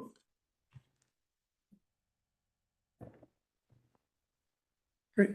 Thank you. Thanks, everybody, for a robust discussion on the district goals. I'm going to ask, my question for Ms. Peterson is, should we transition to board goals now? Because one of the things you mentioned is that we should do the district goals first. And I don't know if you meant actually do them and pass them first and then come back to board goals after that, or should we begin tackling some of that now? And I know, one of the big things that came out of last week's 2 weeks ago's retreat was the idea of training. And I know there were some resources that you were going to make available to all of us. So. No, I think that when I talked about finishing the district goals, it was more just getting the ideas and understanding what they were. So, one of the things that I guess would like the group to be clear, I don't know if you want to set like a timeline for yourself of when, I don't know if committees are actually writing the goals or when you hope to pass them by so that everybody's clear where you need to go with these. Yeah, so I think, our next steps from the district goals are to, tighten up the 2 and 2 that came up in probably just in the C&I and finance committees, as we talked about, and then have, drafts ready by, I guess, our agenda setting meeting is August 18th. And so if we have that ready for the resolutions, then we can all have opportunities to take a look at them and make any sort of tweaks and fine tuning between then and our board meeting on the 25th when we plan to pass the resolutions for the district goals. Good. So then, as we said, then the next piece would be then to have a conversation about the board goals. Yeah, that would be. Okay, great. I'm going to take advantage of that. Board Member Malaspina. I think, actually, we had a discussion about this in CNI, and I really think that this is something that would make a really good board goal, which is a roadmap. Is us, and guys who were on this, please feel free to step in and discuss it more, is basically come up with a roadmap that's showing where we are with each of the goals, and how we are achieving those goals. So when we get our district goals and get them all finished, there is a roadmap that is available for everybody to see that is saying, we're here, we're trying to get here. This is where we are now. This is where we're going. And please feel free to jump in and elaborate more. That sounds kind of similar to the action plans and the timelines that are established by the action plans that the district sets forth, but I'll ask Dr. Taylor to respond, and then I'll come to Board Member Telesford. Yes, I had the same thought that the action plans, those are public documents. We do come to the board meeting and share them publicly, and they go under our board presentations on the website as well. So I think that really serves as it, and we, of course, update the action plans as we go through the year as well. So to me, that would serve it, unless you meant a roadmap for the board goals and not the district goals. Courtney, do you want to do a better job explaining than I can, or All right. Let's go to Board Member Telesford. Thank you. I think in terms of roadmap, I think the action plan is, to me, very specific. I think a roadmap is more of these general ideas and areas that you would kind of return to this. You can think of it as like a picture. You're saying, we're going to talk about these overarching themes, and we're going to focus on this particular theme this month. And it kind of would serve as kind of like a picture that the public can always look at, so that they can always return to that idea of, okay, this is the roadmap and this is the overarching theme, because action plans can be very specific and that can get into the weeds of things. This is more, I think, of an umbrella that you would return to every month so that people just get a sense, because they're not going to be paying attention as much. So giving them something that is not as detailed would be helpful in terms of, I guess, having them understand what the district is doing. Yeah, Thank you, Board Member Wakefield. I think it would be helpful for us also. I think, frankly, we got almost overwhelmed this year by the sheer number of things that we articulated in our district goals. And I think it's very easy to get caught up in the month-to-month business of the board and lose sight over some of those benchmarks that live in the action plan and in the original goals themselves. And so while I don't think we need to duplicate the work of the district and creating our own version of the action plan, I think pulling very, very high level key sort of benchmarks that we would expect to see throughout the year, I think will help both committee chairs sort of stay focused on what we want to make sure we're asking for or asking when it's coming, and will help the board who may not be on those respective committees also sort of have in mind, like, this is what should be coming out, and I should expect to hear it in the committee readouts. So one strategy that I was thinking through and reflecting on the goals from last year and the tools that we already have that might be helpful is we were going to add timelines for the district goals to our annual agenda. And maybe that solves both, because you have the annual agenda. It's something that we, of course, keep really close in the work that we do. We review it every week, but placing that in there for whatever exists in our goals and whatever suggested will help highlight it for us. Perhaps that'd be a way to represent it, even kind of color coded so that it's easy to follow. Just a suggestion. Thank you. Board Member Balamani.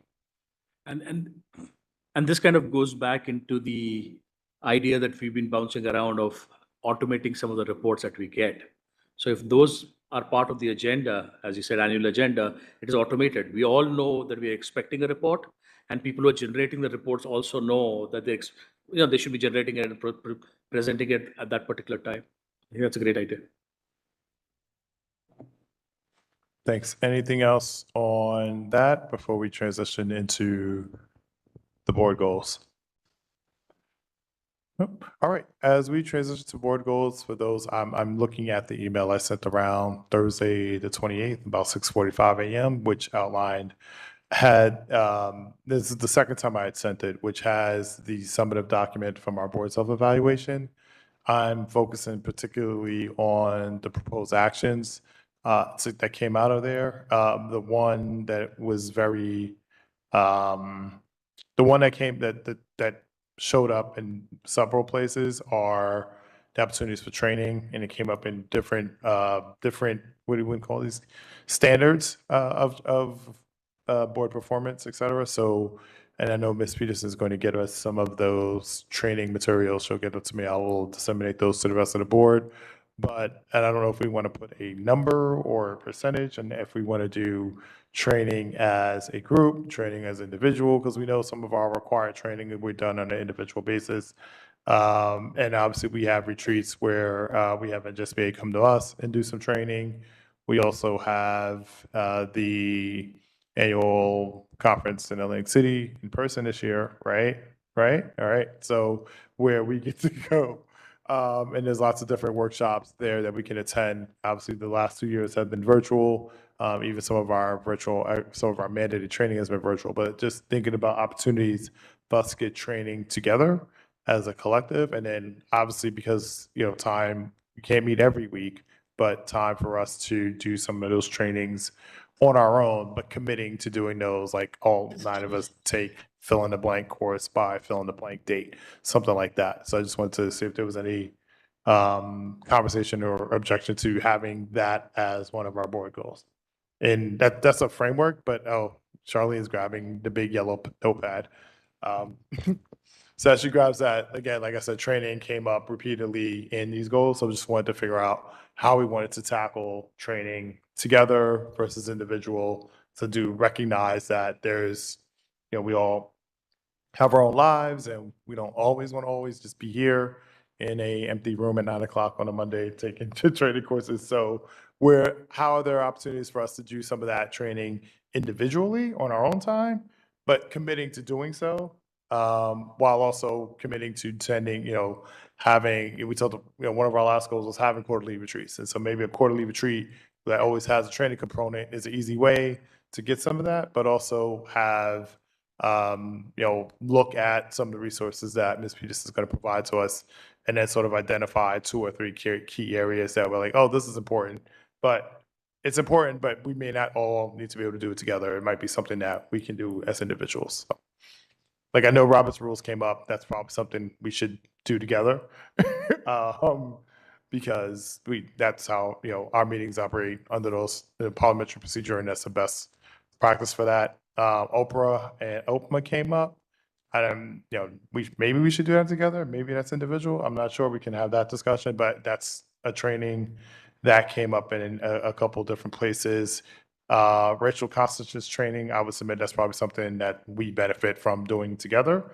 And then I'm scrolling down, and there is, those seem to be the 3 that came up that made it to our proposed action. So, and I'm sure there were others, whether it is one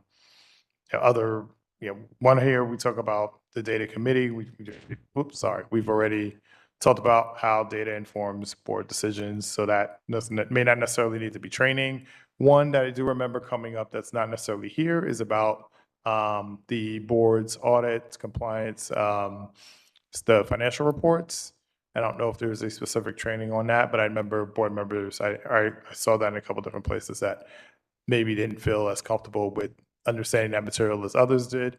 And maybe that's something that can be done individually, so that, the ones who do feel comfortable don't have to sit through a training for the ones who don't. But there are others where we all benefit from having that exchange of ideas in the room. So I'm just trying to think of that. And if anyone has any comments. Board member Whitletter. Charlene, is there like an NJSBA certification process for at the board level, where the board would go through like special retreats. So for example, one of them's like on roles and responsibilities but it's, I think, 6 sessions. And then as a board, we would get a specific certification for having completed that. Is that something that we could explore that would tackle some of the topics that Board President Njsba brought to the table? So your board has already undergone that process and made its way to achieving, New Jersey School Board has 2 levels of certification for boards to be a certified board, which means that you are training together for 16 hours over a 4-year period, and then have to do additional things on top of that. And then you can take it then the next level, and within another 2 years, train another 10 hours to become a master board. So I want to say it's been, I don't know if it's been 2 years or something like that, that your board achieved that master board level. So now, in order to make sure, and that was one of the goals last year, was to make sure that you maintain that status.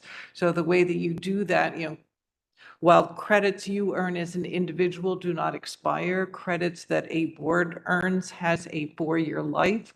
So in order for you to kind of keep that certification current and stay at that level, you need to, kind of have at least, if we say that 16, at least 4 credits a year to kind of make sure then that you are staying current, keeping the certification current. Otherwise, if the board doesn't keep it current and lets it lapse, then you would have to start the process all over again. So- Thanks. Board Member Malaspina. I mean, if we're looking at lists of training that I'd like to occur, we've talked about training our parents and our staff and our students on restorative justice. I think we should have a board training on that and restorative practices. All right, we'll add that to the list. So we're comfortable with a training goal around, and we'll break down, I think we'll have 4 or 5 that we just have. We'll probably maybe 4 because we say quarterly, and 2 we do it, together, and 2 we do on our own with a commitment to get them done by a certain date. Is that fair? All right. So that's one board goal. I think another one that came up. One second. I'm just trying to walk through these things. Another one that came up was about,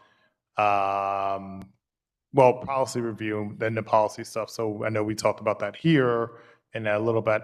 Some of that is also here, policy review, as well as quarterly goal updates could also be tied to that, and the regulations as well, which is not the board's not usually responsible for that, but monitoring and understanding that, basically making sure that the district does do the regulations around certain policies. So I just wanted to see if that was, and maybe do it in a way that is within the board's world without going too far over, and obviously not overwhelming the district trying to support it and basically creating another goal for the district on top of that. So I got you, Board Member Valamani, but I'm going to start with the policy chair, and I'll come to you next, and then Board Member Malaspina.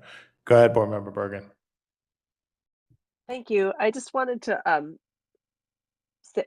make sure that we understood that the issue with the regulations isn't just doing the regulations for the policies that we're passing, but looking at all the policies that are in the manual now and figuring out which ones never had regulations written for them. So I don't know if like a quarterly look at it is sufficient when there has to be some sort of like assessment of what hasn't been done over the last 10 years with the regulations. Yeah. So let me clarify. That would be when we talk about a goal, that would be a goal for the year. When I was talking about quarters, that was really about training sessions. Anything else would be for the year. So it wouldn't be 1 quarter to look at all that stuff.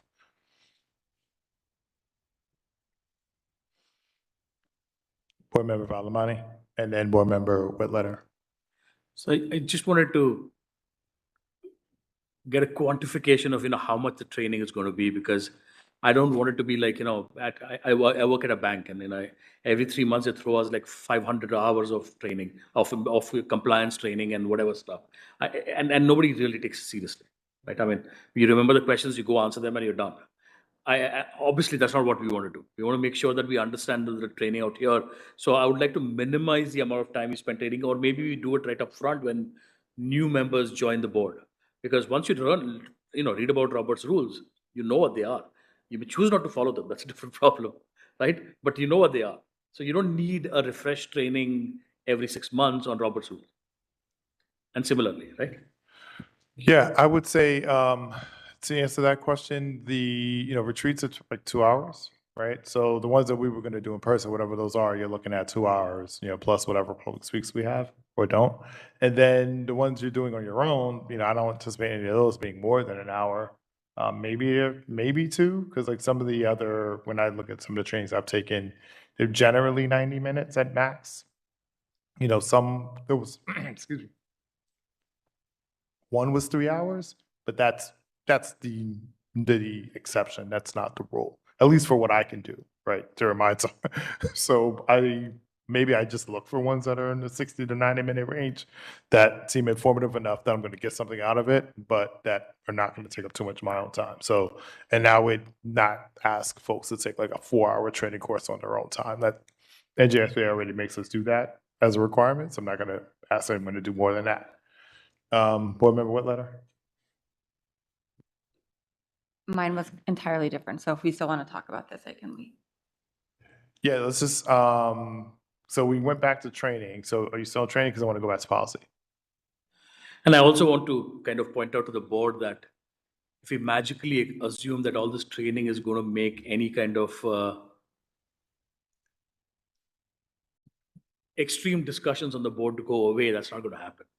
I mean, I just want to point out, because I mean, this training is good to know. It's not like people are willing, I mean, at least based on the 6 months I've been here on the board, nobody's going out of the way where there's lack of training is causing issues. The issues are caused by personal, I mean, by the, I guess the lack of whatever, the issues that come up from there, right? Well, I would say that one of the things training tells you is that, you have to respect the personalities on the board and then look at, don't react to who is saying it, but react to the what, and try to keep it within the focus of, student achievement and on the district and students, not on individual personalities, which can come out of training. So I just want to add that piece and then come to, I don't know, hands still up? Yeah. Okay, we'll go to Board Member Wakefield. I definitely think, especially anticipating that there'll be some new folks joining us in the winter, I think all of us participating together in some of the operational training together, I think could be really helpful, both from the Oprah and the Robert's Rules sort of perspective, because I think it allows us all to maybe clear up some misconceptions and develop that common language around what we need to do.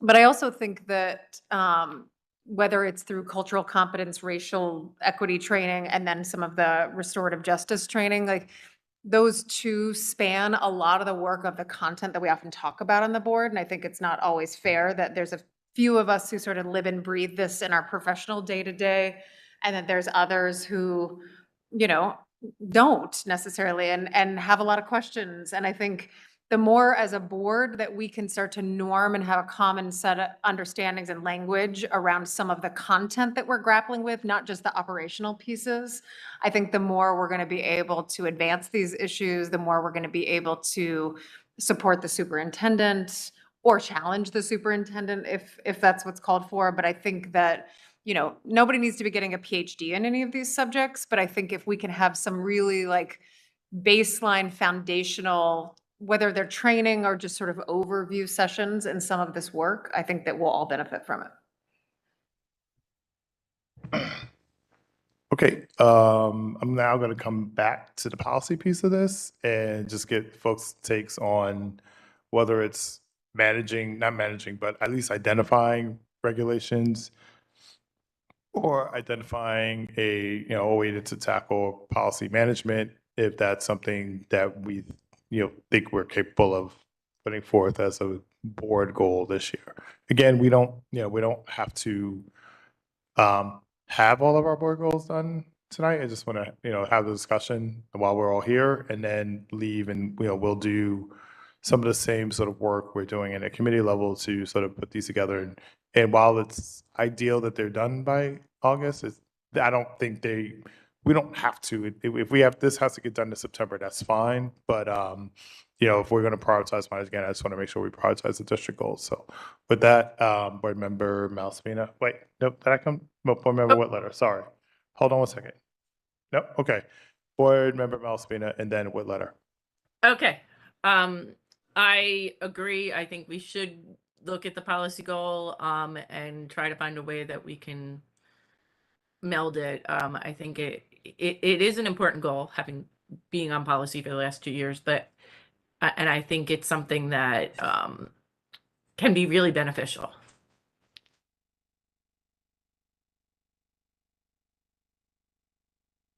Dr. Taylor. I was going to share that I think that also what we've seen over the last few years is how much of an asset Strauss Esme can be. And so perhaps engaging them with other resources that they may have to support a regulation review, right? Third-party regulation review. I know that we are compiling regulations that need to be updated, but that could be helpful and utilizing, and they don't charge a lot, it's pretty reasonable. Or perhaps the question around how to manage and keep the nuance and context of previous policy discussion, in place somewhere, some type of repository for future boards. They may have that, I'm not sure, but if we don't ask, we won't know. So just a couple of thoughts.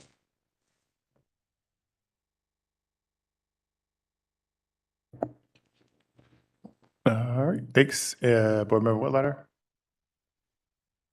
This isn't policy related, but I think one thing I wanted to talk about, because we had I remember it was in Arun's, one of the three, and then three that, sorry, I'm calling you guys by your first name, Miss Bright, and I worked on was in regards to like the frequency of district goal updates. And I think we're one of the few districts that does a mid-year evaluation. So is that something we could talk about where instead of getting rid of the mid-year evaluation and going to a more routine district goal update model where it happens on a quarterly basis where we have an update from the district? I don't know if that would be considered a board goal, but that's something that showed up here. So, and then I have one more after this. All right, thanks for that. I do think that that's something we have talked about. We talked a lot about that in June as to what is more effective for us and also more effective for public as well. So I think that we could have that discussion about it, but I guess I just don't know if can the board commit to, I guess what we could do to make it board centric is committing to whether it's you incorporate that into the quarterly retreats. Our quarterly retreats do have a district goal update component before we go into the training, or vice versa. I mean, that's one way to do it. But a board goal telling the district to do something is more likely a district goal. So I'm just trying to figure out how to incorporate it in, the feedback that we've all got, which is that we would appreciate more regular updates. And one of the things we do have here is having it in committees. Maybe that's the way as well, but just, let's move from, if everyone's comfortable with policy, moving towards a goal update discussion on, for board goals. So thank you for bringing that up. Board Member Whitletter, I'm going to go Board Member Wingfield, and then I thought I saw a hand. No hands? Okay, Board Member Wingfield. One of the things that came up a lot in the action items, I think somebody's still on. Sorry. It's okay. Is the feeling that a lot of our concerns, whether it was around confidentiality or even just like collaboration, could really be strengthened and improved through some sort of board goal that tends to in-person attendance at board meetings. So I don't know what that looks like, and I certainly want to make sure there's wiggle room for folks, especially in these times. But it would be great to see some sort of board goal that really strengthened the consistency of our in-person participation, at least maybe in the general meetings and the retreats. Yeah, so I guess I would say right now our policy doesn't have that. So if there's a way to do that, it would probably be through policy, which ties back to the first goal, right? So, or the second discussion. So there probably is a way to do that. I've asked policy committee to take a look at that and see, what is feasible for the coming year. I see Ms. Fabris has her hand, so I'll come to her next to add on. Thank you. I just wanted to share that I did provide a draft policy that would address remote participation. You have as a policy committee, the flexibility to modify that and change the language. So you can make it pretty restrictive. You can, for instance, limit the ability to participate remotely, right? Just examples, if you're quarantining, maybe you're traveling for business, or your presence remotely is needed for a quorum. Or you can make it as open as, everyone has a lot going on in their personal lives, so everyone has 3 opportunities per year, right? For whatever reason, maybe, childcare, whatnot, but that could be up to the board as to how it wants to provide those exceptions so that you are increasing your in-person attendance, but you're also providing that flexibility for when you need it.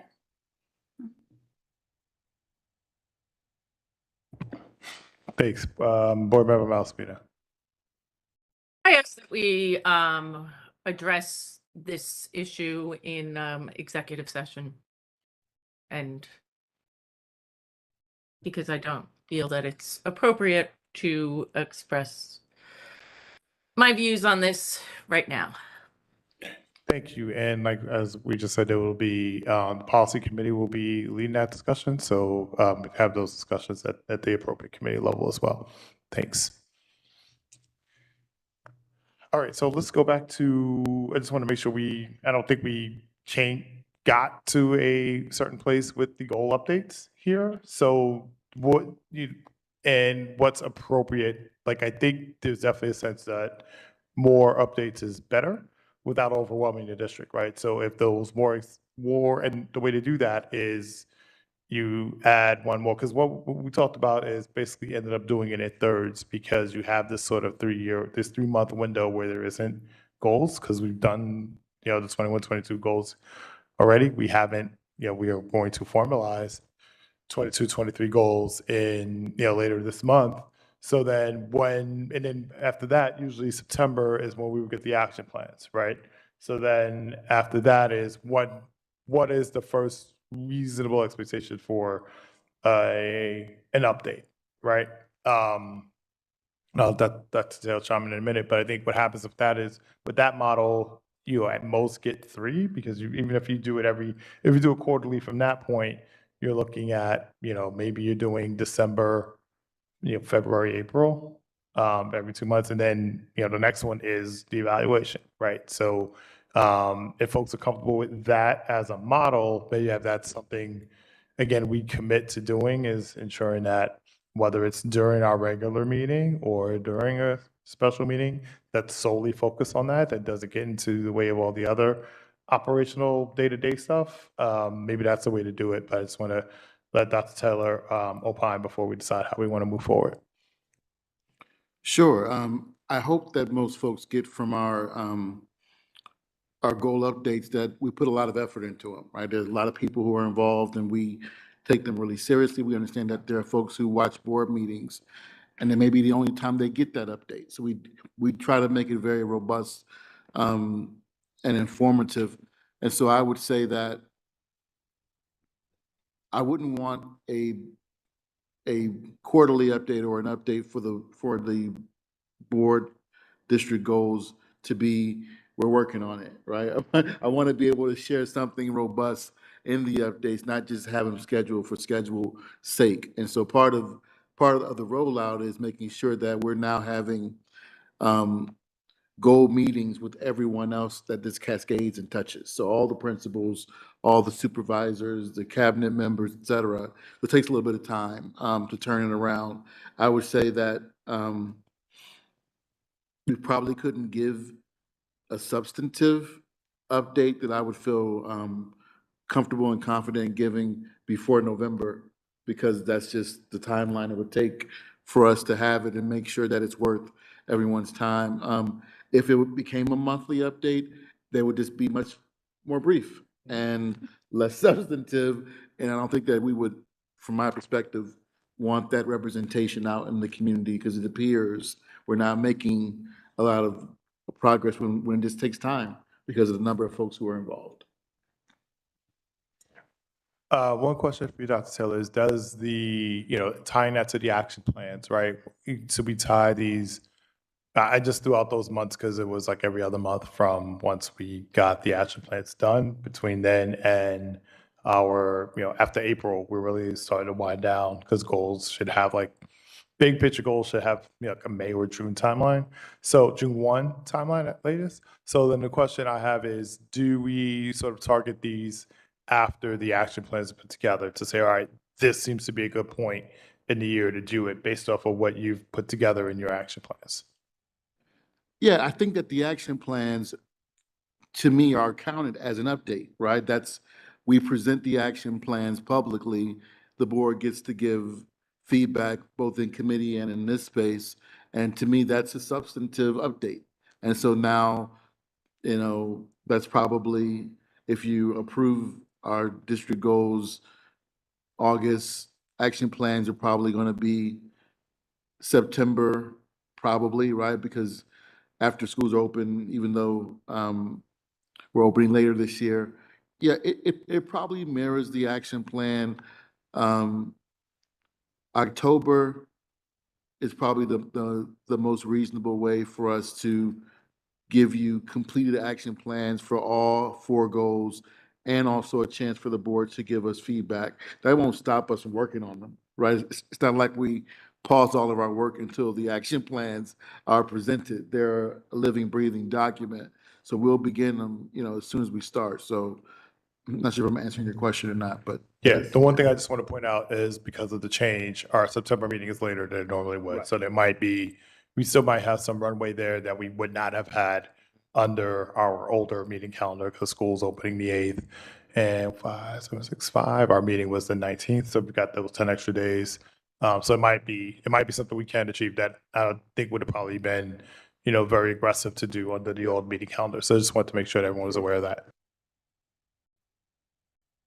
Yeah, I mean, we lose a couple for a few holidays, but I think it's reasonable for us to make that kind of our North Star, at least for the first draft, right? Because again, when we get updates, we add to them. Sure, that's the 29th. Great. Thank you. Anything else on goal updates? I think we kind of got to a point where we have a basic calendar around the action plans, as well as, and I guess the other question is, do we want, those brief ones that you just discussed, should those be in committee? So that, and I guess maybe that needs to be determined once we have our goals, whether that makes more sense, but I just want to leave that point open as well for a future discussion, is because then that could be those brief ones that you're talking about, that at least give the committee's insight as to how the district is moving forward. Okay. Board Member Valamani, and what letter? So, the goals are not broken up by committee, so I don't think the update should be by committee, because if the goals are universal, then they span across the thing, so then maybe they should be for the whole board. Well, I guess what we could do then, and it just came to me, is maybe a Friday packet, like once a month on those short ones, right? And then we have the broad ones on that quarterly basis that we just talked about. Okay. Board Member, what letter? Yes, you can switch because I think we just wrapped up the 3rd one, so let's move to a 4th one. Because I think just like the district, anything more than 4, we might be biting off more than we can chew. So let's keep ourselves to 4. No, one thing that I think, and it's on here, but I think would be really wonderful is introducing community forums on organized topics, and maybe we could do it like for a year and have them in different areas and neighborhoods in South Orange and Maplewood. In terms of time commitment, we wouldn't have, not all board members would need to attend, maybe, 3 attend at a time, but that we can just, and we have, specific speakers that come to talk about the topics, but give the community and the board an opportunity to have dialogue that's outside of this horseshoe setting.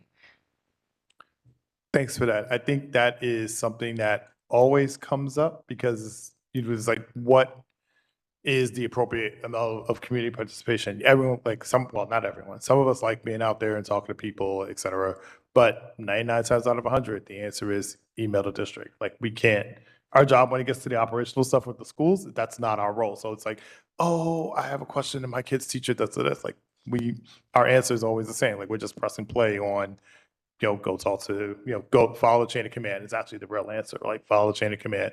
So I like the idea. I just want to know, and the other piece of that is that, pre-COVID, there were some of these forums, like there was always the kindergarten open house at South Boyden. There was a elementary school town hall that was done every, so there were a couple of these things that used to be annual occurrences. And I know some of them did go virtual during the pandemic, and maybe this year we can go back to at least a hybrid.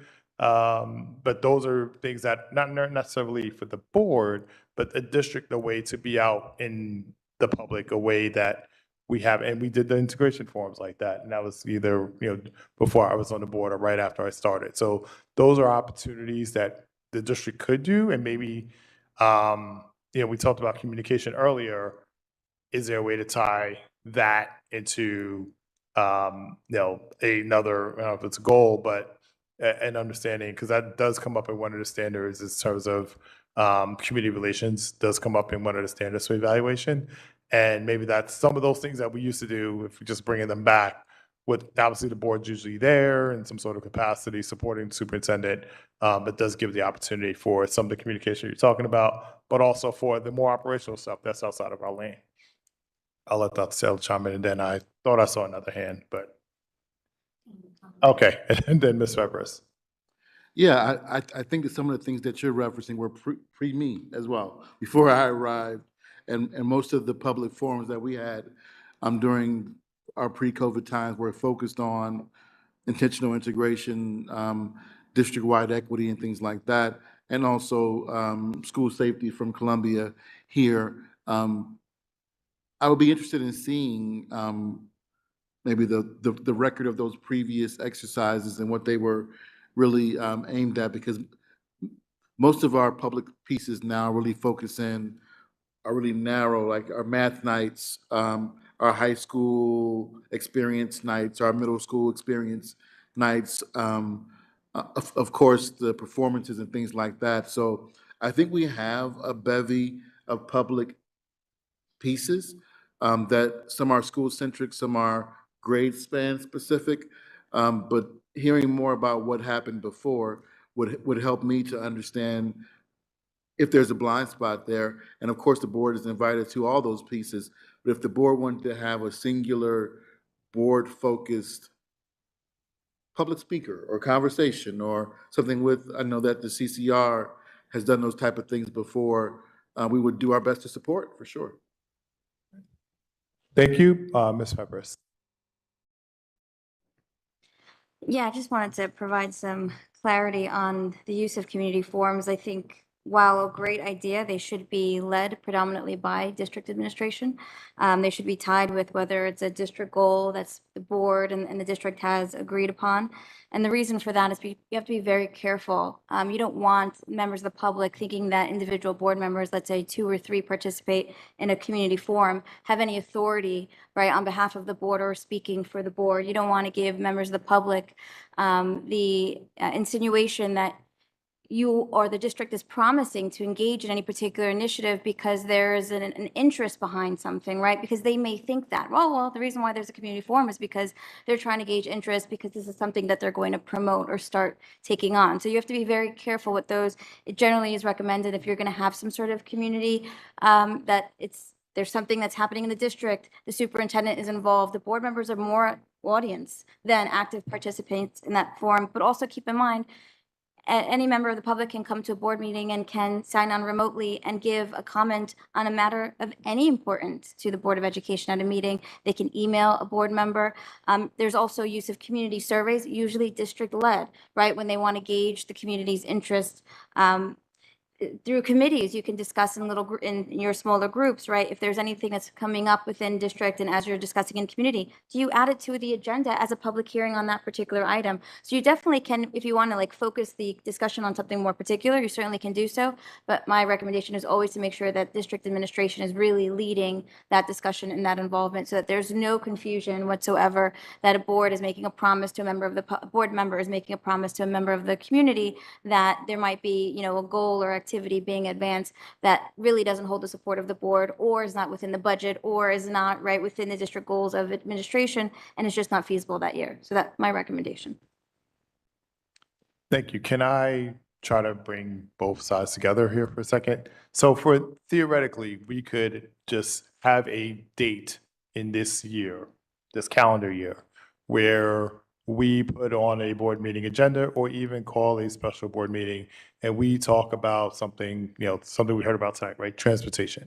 So could we say, hey, this board meeting, we're going to, you know, under my presence report or whatever have you, wherever we put it on the agenda is a topic for transportation where people basically then they can come and then use the public speaks that we have as this then becomes the community forum. Is that what your suggestion as a way to bring, you know, instead of us going out, we're telling them to come in. And I know like this is, you know, this room is a room in the district best equipped to do these hybrid meetings. That's why we're always here versus like going to the high school or another elementary school. Cause that was one of the things about going out beforehand was that people can't always come here, but if we do something at Southwood and you can grab people who well, like, all right, at least I can walk there. Right. Or, you know, I know we did the integration forums. One was at the high school. I think one was at the former Jefferson, now Bolden. I think there was another one. I know one got canceled because it was like March 10th or something, 2020. But I think we were moving them around to make sure that people had an opportunity to attend at a location that was going to be easier for them. So instead of going to that model, because we're doing this hybrid, which also allows for greater participation, we're just bringing the people in and allows us to have some of the topics that we've heard here be discussed in this format, but in a way that everyone has noticed is going to be done to invite more community feedback. Is that okay? All right. Board Member Malasmina. I would be greatly in favor of something like that, even if it's just, you know, the buckets of our board goals. And we do a meeting every so often on those. Okay, so I think that one's easy because we, you know, the board works with the superintendent to create the agenda so we can look at future meetings and say, all right, either this is a meeting where we add it, depending on if it's like, because what we all talk about is not having 3 or 4 presentations and then an hour of public speaks. We don't want to do that. But so if we look at an agenda and the annual agenda helps us with that, comes to understand like, all right, this particular meeting seems to be one that's light. This might be an opportunity to do that in a way where we get feedback before the district makes decisions. So I'm thinking that seems to be a pretty clear way that the board within a board goal can achieve that suggestion. So, and Charlene, for those not here, Charlene is nodding vigorously in agreement. So I think we may have just caught our 4th one. All right. Any other, I believe that's still your old hand, Board Member Malasmina. So any other comments or questions on the 4? Let me just wrap up the topics. We talk about board. The first one I have here is board training, where there's a series of quarterly retreats in person, quarterly retreats together as a board versus training that we can do individually, something around policy management and regulations, understanding how, and we'll put this one probably needs the most work, but understanding how the board can better track policies in need of revision, as well as regulations in need of either revision or just vision, I guess. Publication itself, right? And then one on how to do goal updates, which is, it sounds like we're going to be nixing the mid-year for more regular district goal updates from the superintendent. And then the last thing is incorporating more community forums into the current structure of board meetings, whether it is an existing board meeting or calling a special board meeting on that topic. Cool. All right. Unless there are anything else, and I don't see any hands, I think we are done with the retreat portion of this meeting. So I do want to thank Ms. Peterson again for her time. this evening. Have a safe trip to Florida and enjoy your time. Thanks again. We will see you soon. Much appreciated. Thank you. All right, question from Ms. Febres. I think traditionally we need 2 public speaks when we have an action portion of the meeting and we know we're going to have an action, because this one was notice action may be taken, we took action, and usually with that standard, the first public speaks is for things on the agenda and the second one is not. So I don't see it on this agenda, but I'm just wondering, do we need to have a second because there was action items that take it? Oh, maybe, I thought this was the first one, sorry. Okay, so we will now transition to our second public speaks. But to answer your question, you don't need to amend a special meeting. Okay, that's what I had thought, so but if it's on here, we should do it. So let's go through it. And do I need to read all of this? Because it doesn't look like there are any public speaks. Okay. All right, referring to my prior instructions, we are now at the time for public speaks. Mr. Bonds, I just want to confirm, I don't see any people in here that I can tell, but I don't see anybody on the spreadsheet as well. I just want to make sure that I'm looking at the most updated version. All right, that concludes our second public speaks. Excuse me, we're now at the time for new business this evening. Do any board members have any new business this evening? Board member Siders.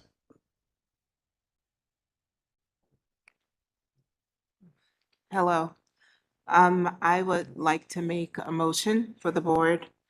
Sorry, can't hear me. All right. I'd like to make a motion. The motion is for board member Caitlin Whitletter to be removed as second vice president of the South Orange Maplewood School District Board of Education for dereliction of duty based on her failure to communicate with the board before taking public action and failure to recognize how our actions can compromise the board. Thank you for the motion. I'll second, and then we go to discussion first. Is that correct? Okay, so can we, Mr. Burnside, call the roll to go to discussion on the motion from board member Siders? Board Member Wright?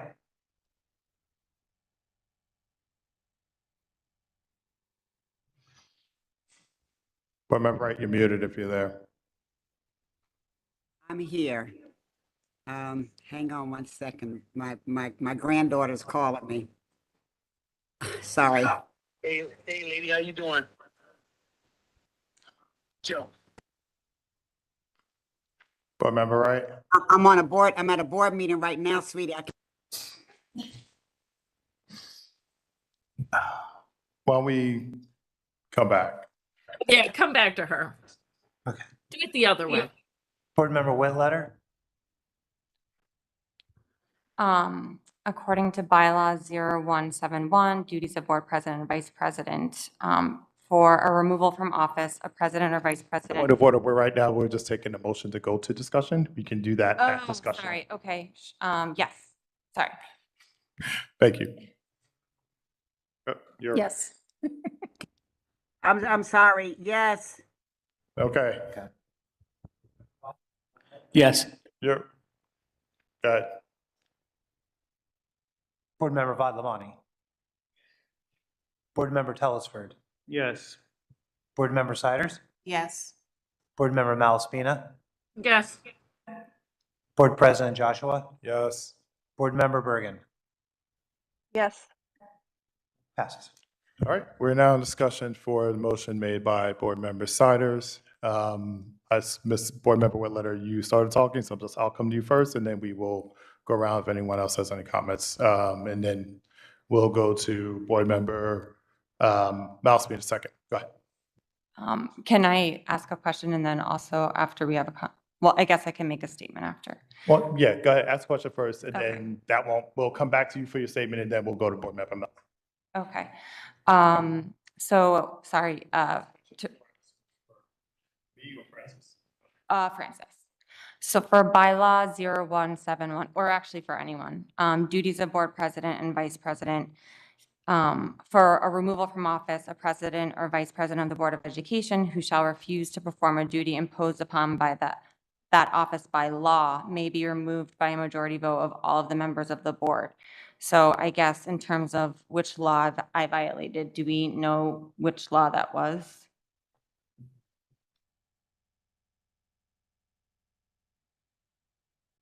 Oh, so that's for board member Yes. Cyrus.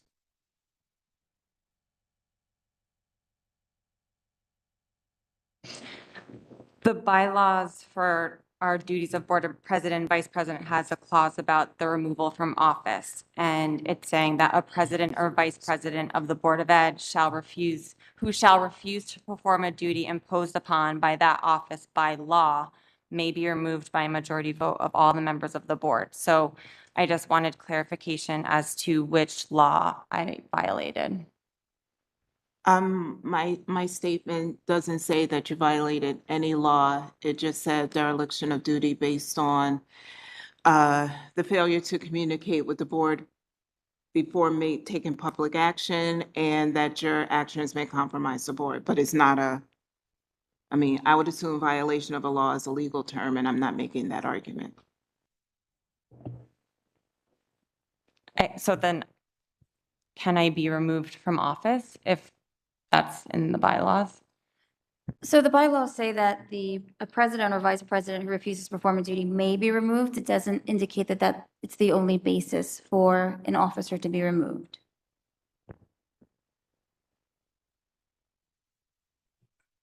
Okay. What other basis does it have for removal? You Board say it member, doesn't right? have- Let's wait till you're acknowledged first, please. Thank Oh, you. I'm sorry.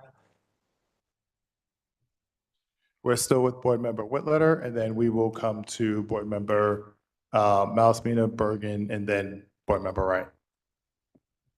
I'd like to make a statement in my defense if possible. Okay, thank you. And I'll turn to face Mr. Telesford. I understand, pardon? Oh, sorry, Dr. Telesford, I apologize. I understand that some members of the board wish to introduce a motion this evening to remove me as second vice president for introducing a resolution at our July 18th meeting to admonish Quali Telesford's actions. My concern was that Dr. Telesford, the chair of the Safety and Security Committee, released confidential security Ms. information. Whittleder, that information is currently subject to a pending investigation by my office and may be subject to threat and litigation. As such, I'm recommending that the substance of that is not discussed. Of course, you can still explain, that you wanted to make a motion, but as far as the substance of what you are alleging did or did not occur, that is subject to a pending investigation and also threat and litigation against the Board of Education. So just in clarifying, in talking about it, you would be compromising the board. Okay.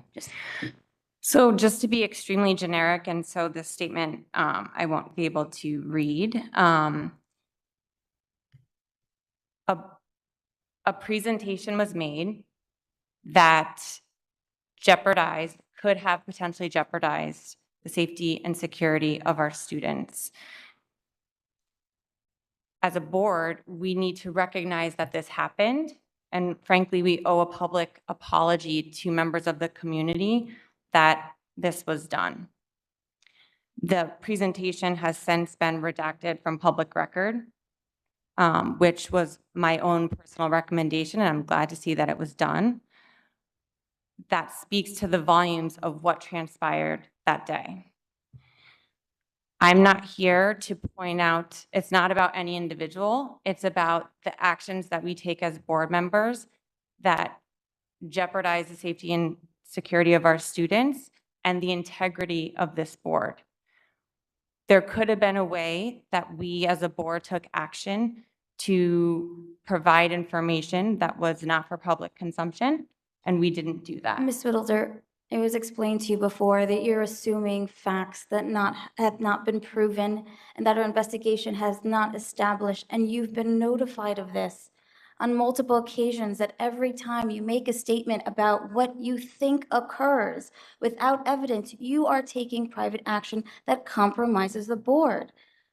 I don't know how else to explain it, but every time you accuse a fellow board member of action that you have not proven and has not been proven to be a violation of law or to be anything purposeful, you are compromising the board. You are inviting litigation. As a board member, you took an oath to protect the Board of Education and the district. And that is all the board is trying to do, is ensure that everybody is operating and performing their duties within the bounds of the law. I just have one quick question, because the timeline of all of this, the whistleblowers and all this was our And you school are district. continuing to provide information to the public that is the subject of an investigation and which may implicate another litigation. You continue to do this despite repeated warnings. Can I make a point of order that we move on, because we're at the point where we're now at risking jeopardizing the Board of Education with respect to potential or pending litigation. So I'll make a point of order and then we'll move on. I know Board Member Malspina had a hand up, and then Bergen, and then I think that's it. So Board Member Malspina.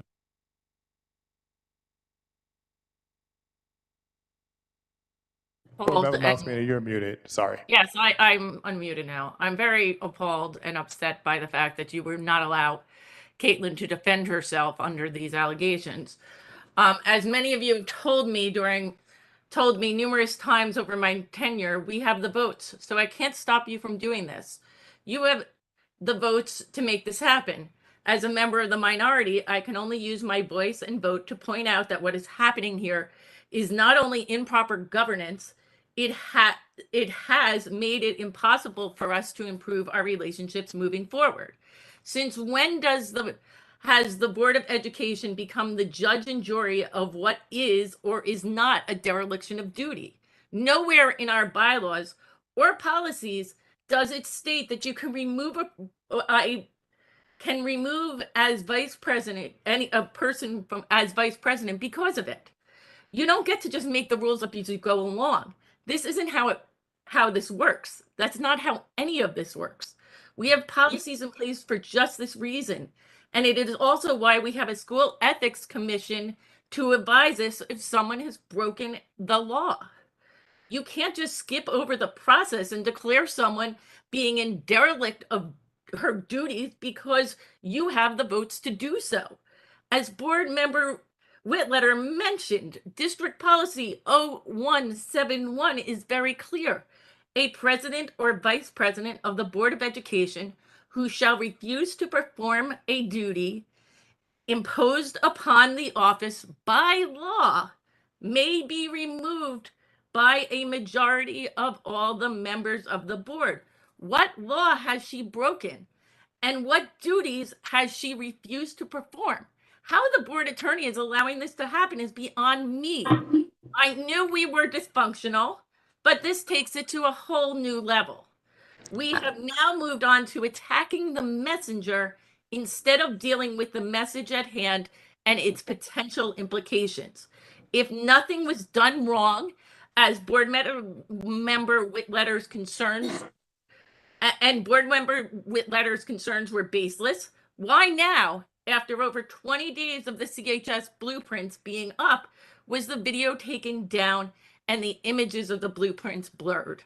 What is happening here is a massive board overstep, born not out of any procedural act of proper governance or any moral sense of right and wrong, but rather a purely retaliatory mindset that seeks to redirect the issue towards the individual who dare challenge the majority.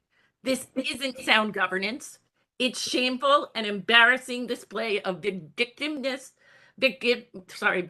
pettiness that has no place in public discourse. Surely not when one considers the reason why we are all here in the first place. Now might be a fine time to remember that and consider whether such superficial antics further our educational goals and enhance the board's ability to achieve them, or perpetuate this harmful cycle of blatant dysfunction. Thank you, Ms. Febres. So I can answer that. The law that seems to be violated here is the School Ethics Act, but let me also clarify. When there is litigation against the board, that takes enormous amount of resources. If the first and foremost priority is the education of students, then shouldn't the money be going there instead of having to defend lawsuits that can be prevented, especially when legal advice is being given, so as to protect that and prevent it from happening? When board members choose to disregard that, then they are opening the board to liability, and the focus is no longer on the students, but now in defending claims that could have been prevented or remediated at a much earlier start. So that is the role of the board, is to protect the school district and the board so that its primary duties and attention can be on the students. And I think when you talked about training, I think school ethics training should be reinforced every single year with examples of what is a board member's duty and what's not, what is governance and what is not. And maybe there should be some light on day-to-day duties of administrators, talking about how to uphold and comply with the law that they have to comply with every single day. What is an Oprah request? How much work does it entail in responding to them? How many resources, how much money is spent responding to Oprah requests? How many documents are maintained in a school district? That is just one aspect and area of a school business office. That's not to say about all the student records, all the time that takes to make sure that confidential information isn't being disclosed. There's a lot of work. So not only are we adding additional duties to administration and taking them away from their primary goal, which is to help move school operations along, but now we're going to add to it. They have to become witnesses. They have to testify. They have to prepare documents, all for something that could have been preventable. And that is the guidance that's been given, and that is the guidance that seems to be ignored and just tossed aside. You don't get to make the decision. Board Member Malaspina, thank you. Board Member Malaspina, thank you. Board Member Malaspina, thank you. Point of order. Thank you. Thank you. Board Member Malaspina. Robert's rules state that you do not get to speak twice until everyone gets to speak once. I have 3 other hands that are here that I need to come back to, and then I will come back to you if your hand is still up and your question has not been answered. I will now move on to Board Member Bergen, followed by Wright and Vadnamani. Thanks. I had put my hand down and was going to pass, but I feel compelled to just explain that the reason why I would support this motion, and I have no idea who's going to vote for it or not, but my reasoning is that the vice presidents of the board are in a position of running meetings for the board and need to be able to work with counsel and take the advice of counsel during a board meeting in order to ensure that the board meetings run smoothly and properly, and that we don't run afoul of any applicable laws or regulations. And that's really all that this is about for me, that how can we have someone running a meeting who is going to ignore the advice of counsel? Thank you. Board Member Wright and then Board Member Vadnamani. Good evening, everyone. I really don't know what to say. By doing what you are doing, you don't realize that there are so many inappropriate actions that the board has taken in the past without sanctioning anyone in particular. So this sounds very punitive to me. I would like to know what it is that when people thinking that, well, first of all, regulations do not override board ethics. And our board attorney has thrown the word ethics out here. I'd like to know what ethics violation, if one occurred with board member Whittler. I'd certainly like to know what it is. The other thing is, if there is no law about what she's done, I don't know what we're doing, but if the resolution does not include a statute, then I have to question our attorney. Where is the statute? You can talk a whole lot. I don't understand legalese and all of that, but I do know basics. And I've been sitting here long enough to know when something is being done that is so wrong, and it's sort of like you're blaming Miss Whittler for something that happened with someone else, rather than sitting back and saying, well, let's discuss this. You guys are all on the executive board committee together. And if you didn't like something that happened, maybe you should have spoken to one another about it, or at least do something about it. I really don't see why we are asking her to be removed as the second vice president. There's nothing in statute that I can see or anything else. So when you're talking about litigation, let's talk about litigation around that horseshoe. Because the way I see it, Ms. Whittler is a whistleblower. And a whistleblower, there are laws against retaliation. And I think this is what this is. I don't understand how we have come up so lame with this thing. Nobody asked me about getting rid of Ms. Whittler as our second vice president. I happen to think she's doing a stellar job. I think she has a lot of questions. I think she's exuberant. She brings excitement. I love listening to the things that she has to say and contribute. And so in doing this, it casts a shadow on what you people are all about here. If this is what you think you do to someone when you're casting the thing off of what really happened, and that's keeping our children safe. Do we want more deaths? Is that what we want? Thank you for that, Board Member Wright. Board Member Valimani. So in general, I'm very sympathetic to the cause that we want to explore to see if people have released information they should not have released. Maybe they did, maybe they did not. I mean, I don't think that is the problem here. The problem here is that after the board council's advice in the last meeting, you still went ahead, Board Member Whittler still went ahead with comments which were like, literally done in the private space. And the same thing happened today. But I'll take a step back, right? I mean, I do agree with, I think Board Member Wingfield had said that we should give each other grace. I mean, I wish you had given him grace, and I wish more people here gave you grace. I mean, it's just that. I just, we had talked a little bit earlier and gotten done with that. It's unfortunate that it's come down here, and I'm willing to forget the whole thing happened, but I mean, it can't be happening again even in this meeting right now. It happened here. I mean, the board council is sitting here and advising not to say a few things, and it continues down. And unfortunately, now it's spread to more people who are using the same way. So just think through the whole process, figure out what is right and wrong. Now it's no longer a matter of ethics. It's actually breaking the law. Ethics is still, a gray area where there's interpretation and all that stuff. This is like going against what the board council is saying. And that's just, I think in my opinion, that's like a big deal. Thank you for that. Board Member Wingfield.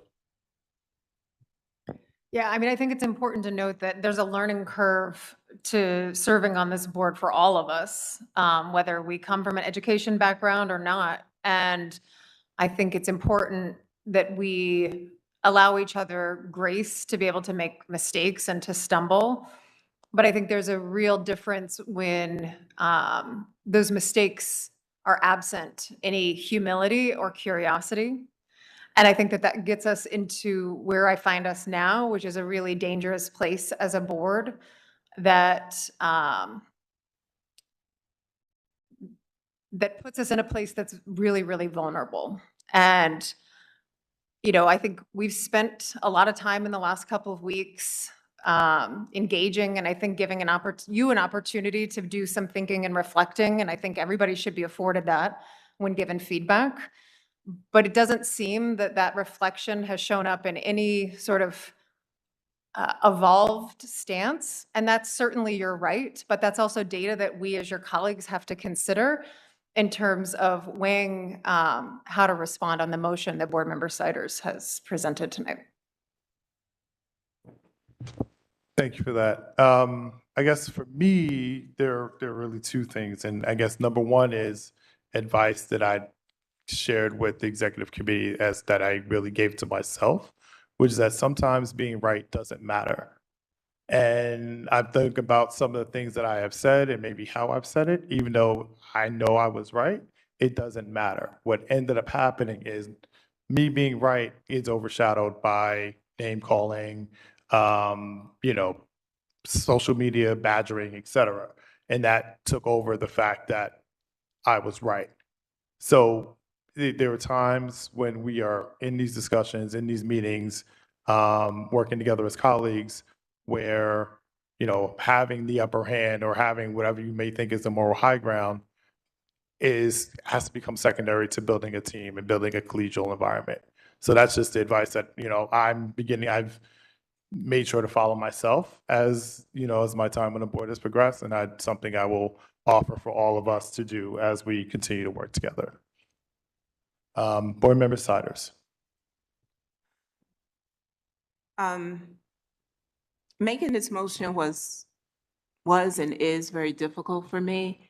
As I think the folks in the horseshoe and the folks out there watching know, this is not something that I've been known to do. I think of myself as kind of the quiet board member. I understand people making mistakes. We all make mistakes. But for me, the reason why I'm bringing this forward is because we have a board council who gave a board member the opportunity to stop making a mistake. And that board member disregarded it. And so for me, that action superseded whatever was in the resolution that I, to this day, still have no idea what's in it because I've never seen it and never heard anything about it. But whatever was in it, it's no longer important. What was important were the actions that took place in this public forum, in this horseshoe. And that action was disregarding counsel. And the purpose of counsel is to protect ourselves from ourselves. And if we're going to ignore counsel's advice, why do we even have counsel? We can be in here governing ourselves. Yeah, that's it. That is my whole rationale for this. Thank you. Thank you. Board Member Whitletter. I just think this is all really unfair because this didn't come out of the blue, and there's a lot leading up to the resolution that was shared amongst this board that I'm not able to disclose, and I'm not quite sure why. So anyway, you know, you guys can do as you see fit, and if you don't want me to be your second vice president, I completely, you know, accept that, as I've accepted criticism, as I've acknowledged that I've learned that I should have made a motion rather than make a resolution to all of you. And there's been no acknowledgement by any other party about other actions that were taken that did jeopardize safety and security of the building and our students. Thank you. Board Member Malaspina and then Wright.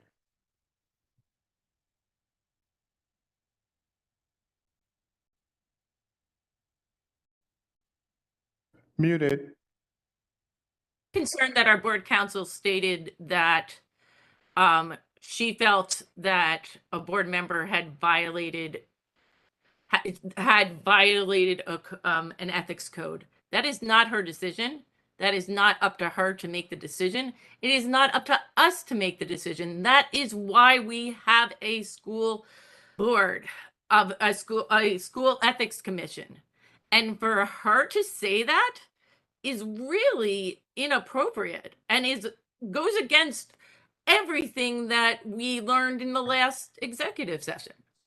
Point of order, Board Member Malaspina. One of the things we've learned recently is that we should refrain from critiquing not just ourselves, our administration, but I would put council into that as well as someone that the district is paying money to help protect the district. So I just want to remind all of us, critiques of ourselves, district administration staff should not happen in a public forum. Thank you.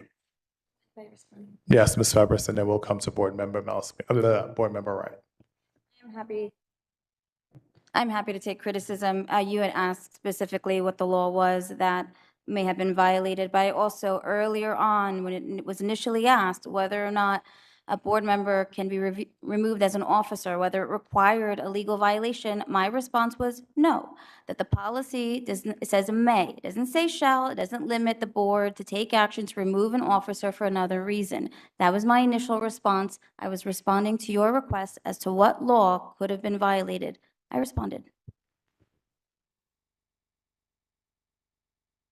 Thank you. Board Member Wright. Thank you. I would like for you to respond to my question. The resolution by Board Member Siders does not include a statute. And so what do you say about that? I had explained that you don't need a legal violation, that a board can remove one of its officers. Where is that written? It's the Where is fact it that it's written? not precluded in your bylaw. Now, where is it written? I'll ask that again. And I have my toothbrush, I have my house slippers, I'm ready. Where is it written? So board members are not limited in what is written to their policy. They can't defy their policy, right? So if a policy says they can't do a particular thing, they can't do that particular thing. But where it's open-ended or where the language is written so as to give them the authority to take additional action, they can do so. So nothing has to be specifically written in a policy. Your board meetings and all of your actions aren't limited to exactly what's in your policy. It's governed by them. You can't violate them. But there's going to be a lot of matters and actions that are not prescribed or prohibited by a policy because it's not written in them. So to answer your question, it's not written in the policy, but just because it's not written in the policy does not mean that now you do not, as a board, have that right. Okay, so it doesn't include Board Member the Wright. statute, Thank you. so Thank you. how Board Member is it Wright. even Board Member legally Wright. Thank you. possible Board Member to Wright. remove- You how cannot is it monopolize the legally- meeting. Other I am board not members have their monopolizing. hand. You I are have because you're not letting me spoken move all on. evening.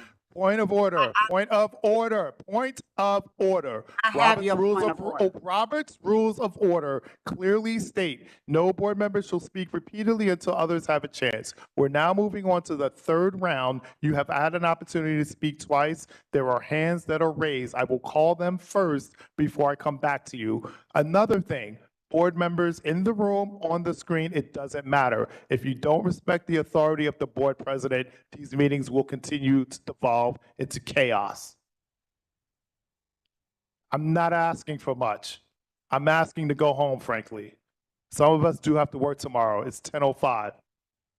Let's stop bickering, respect the authority of the board president to conduct these meetings in an orderly manner, which actually is written here in policy 0171, section number 8. I am to be responsible for the orderly conduct of all board meetings. It is hard to do that when people keep talking while I'm trying to run this meeting.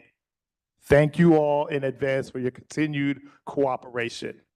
Board Member Malaspina.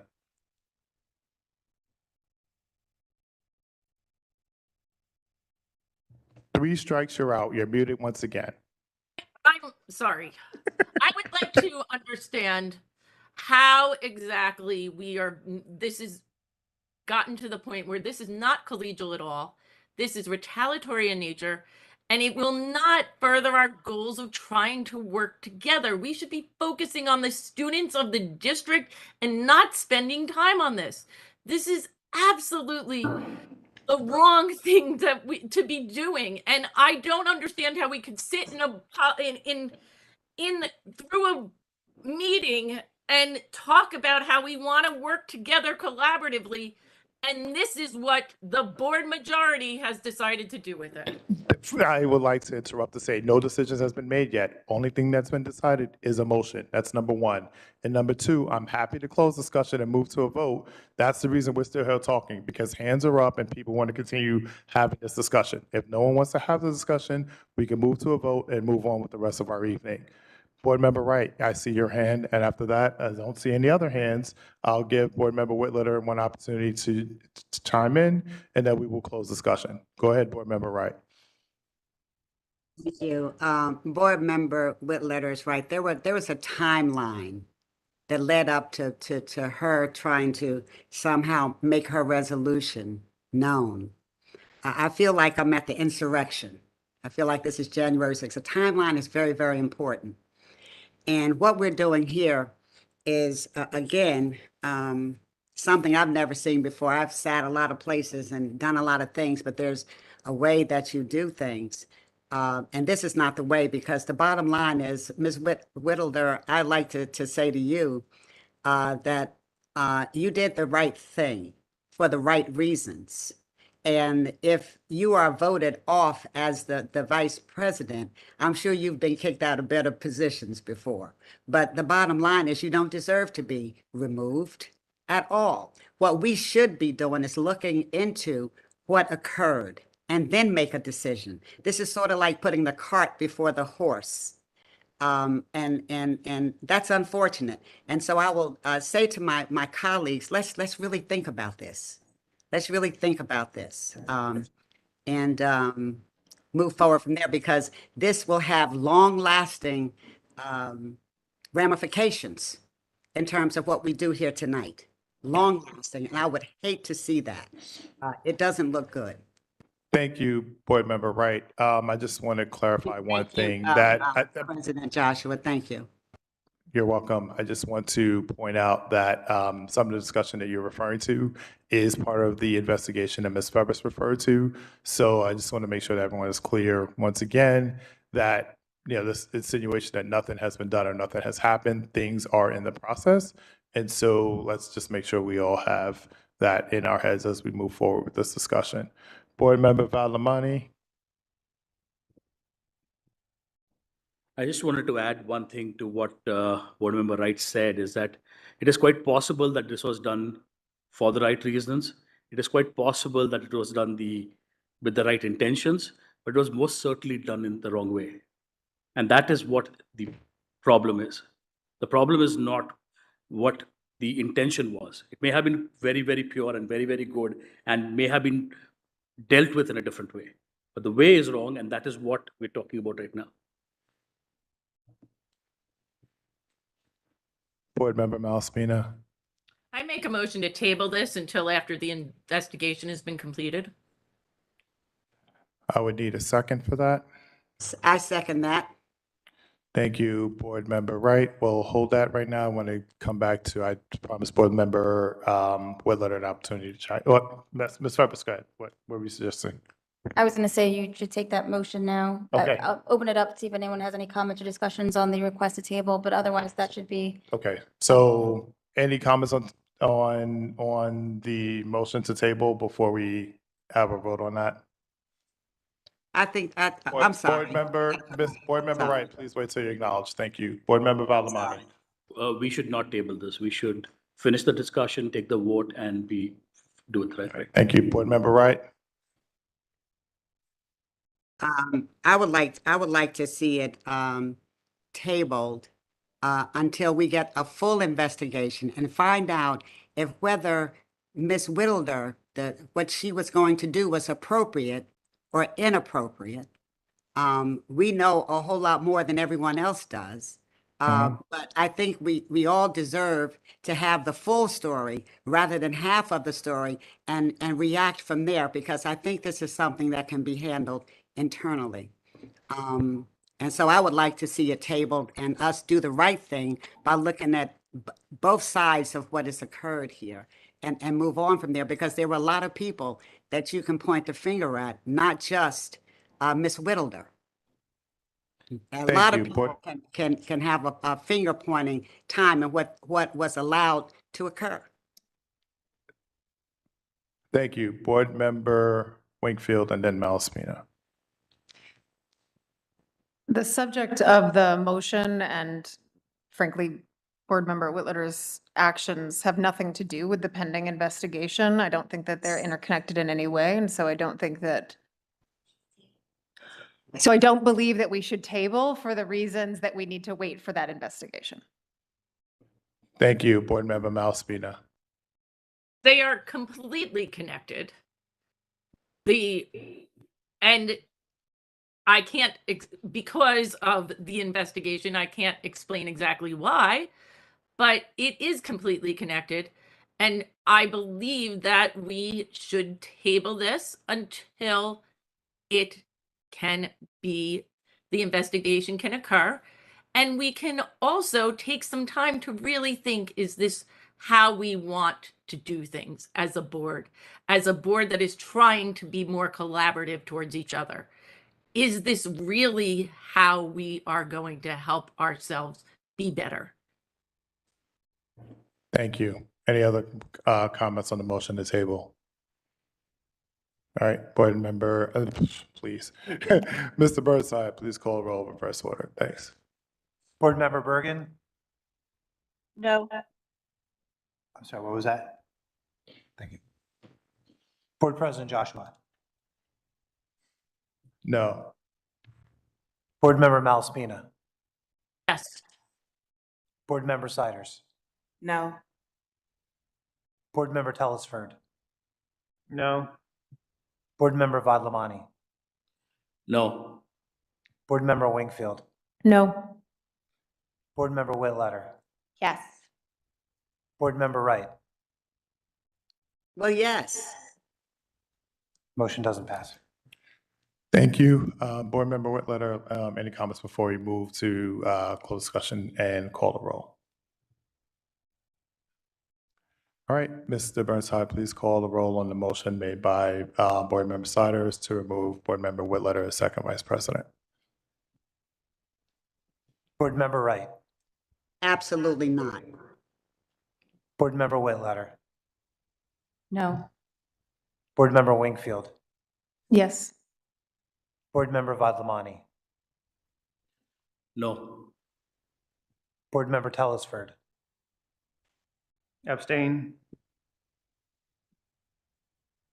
Board Member Siders? Yes. Board Member Malaspina? No, absolutely not. Board President Joshua? Yes. Board Member Bergen? Yes. It's tie. Thank you. That means motion doesn't carry, correct? Correct. Thank you. Any other new business this evening?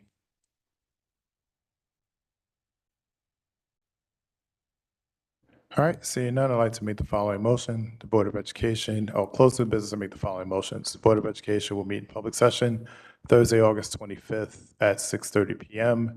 And I just want to reiterate that the board will meet in public session Thursday, August 25th, 6:30 p.m. in the district meeting room, 525 Academy Street, as well as using an online video conference platform.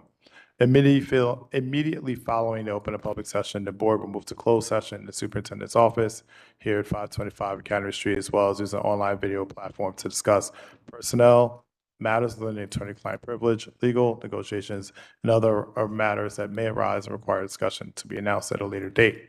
Immediately following the closed session, the board will meet in public session here, estimated to be around 7:30 p.m.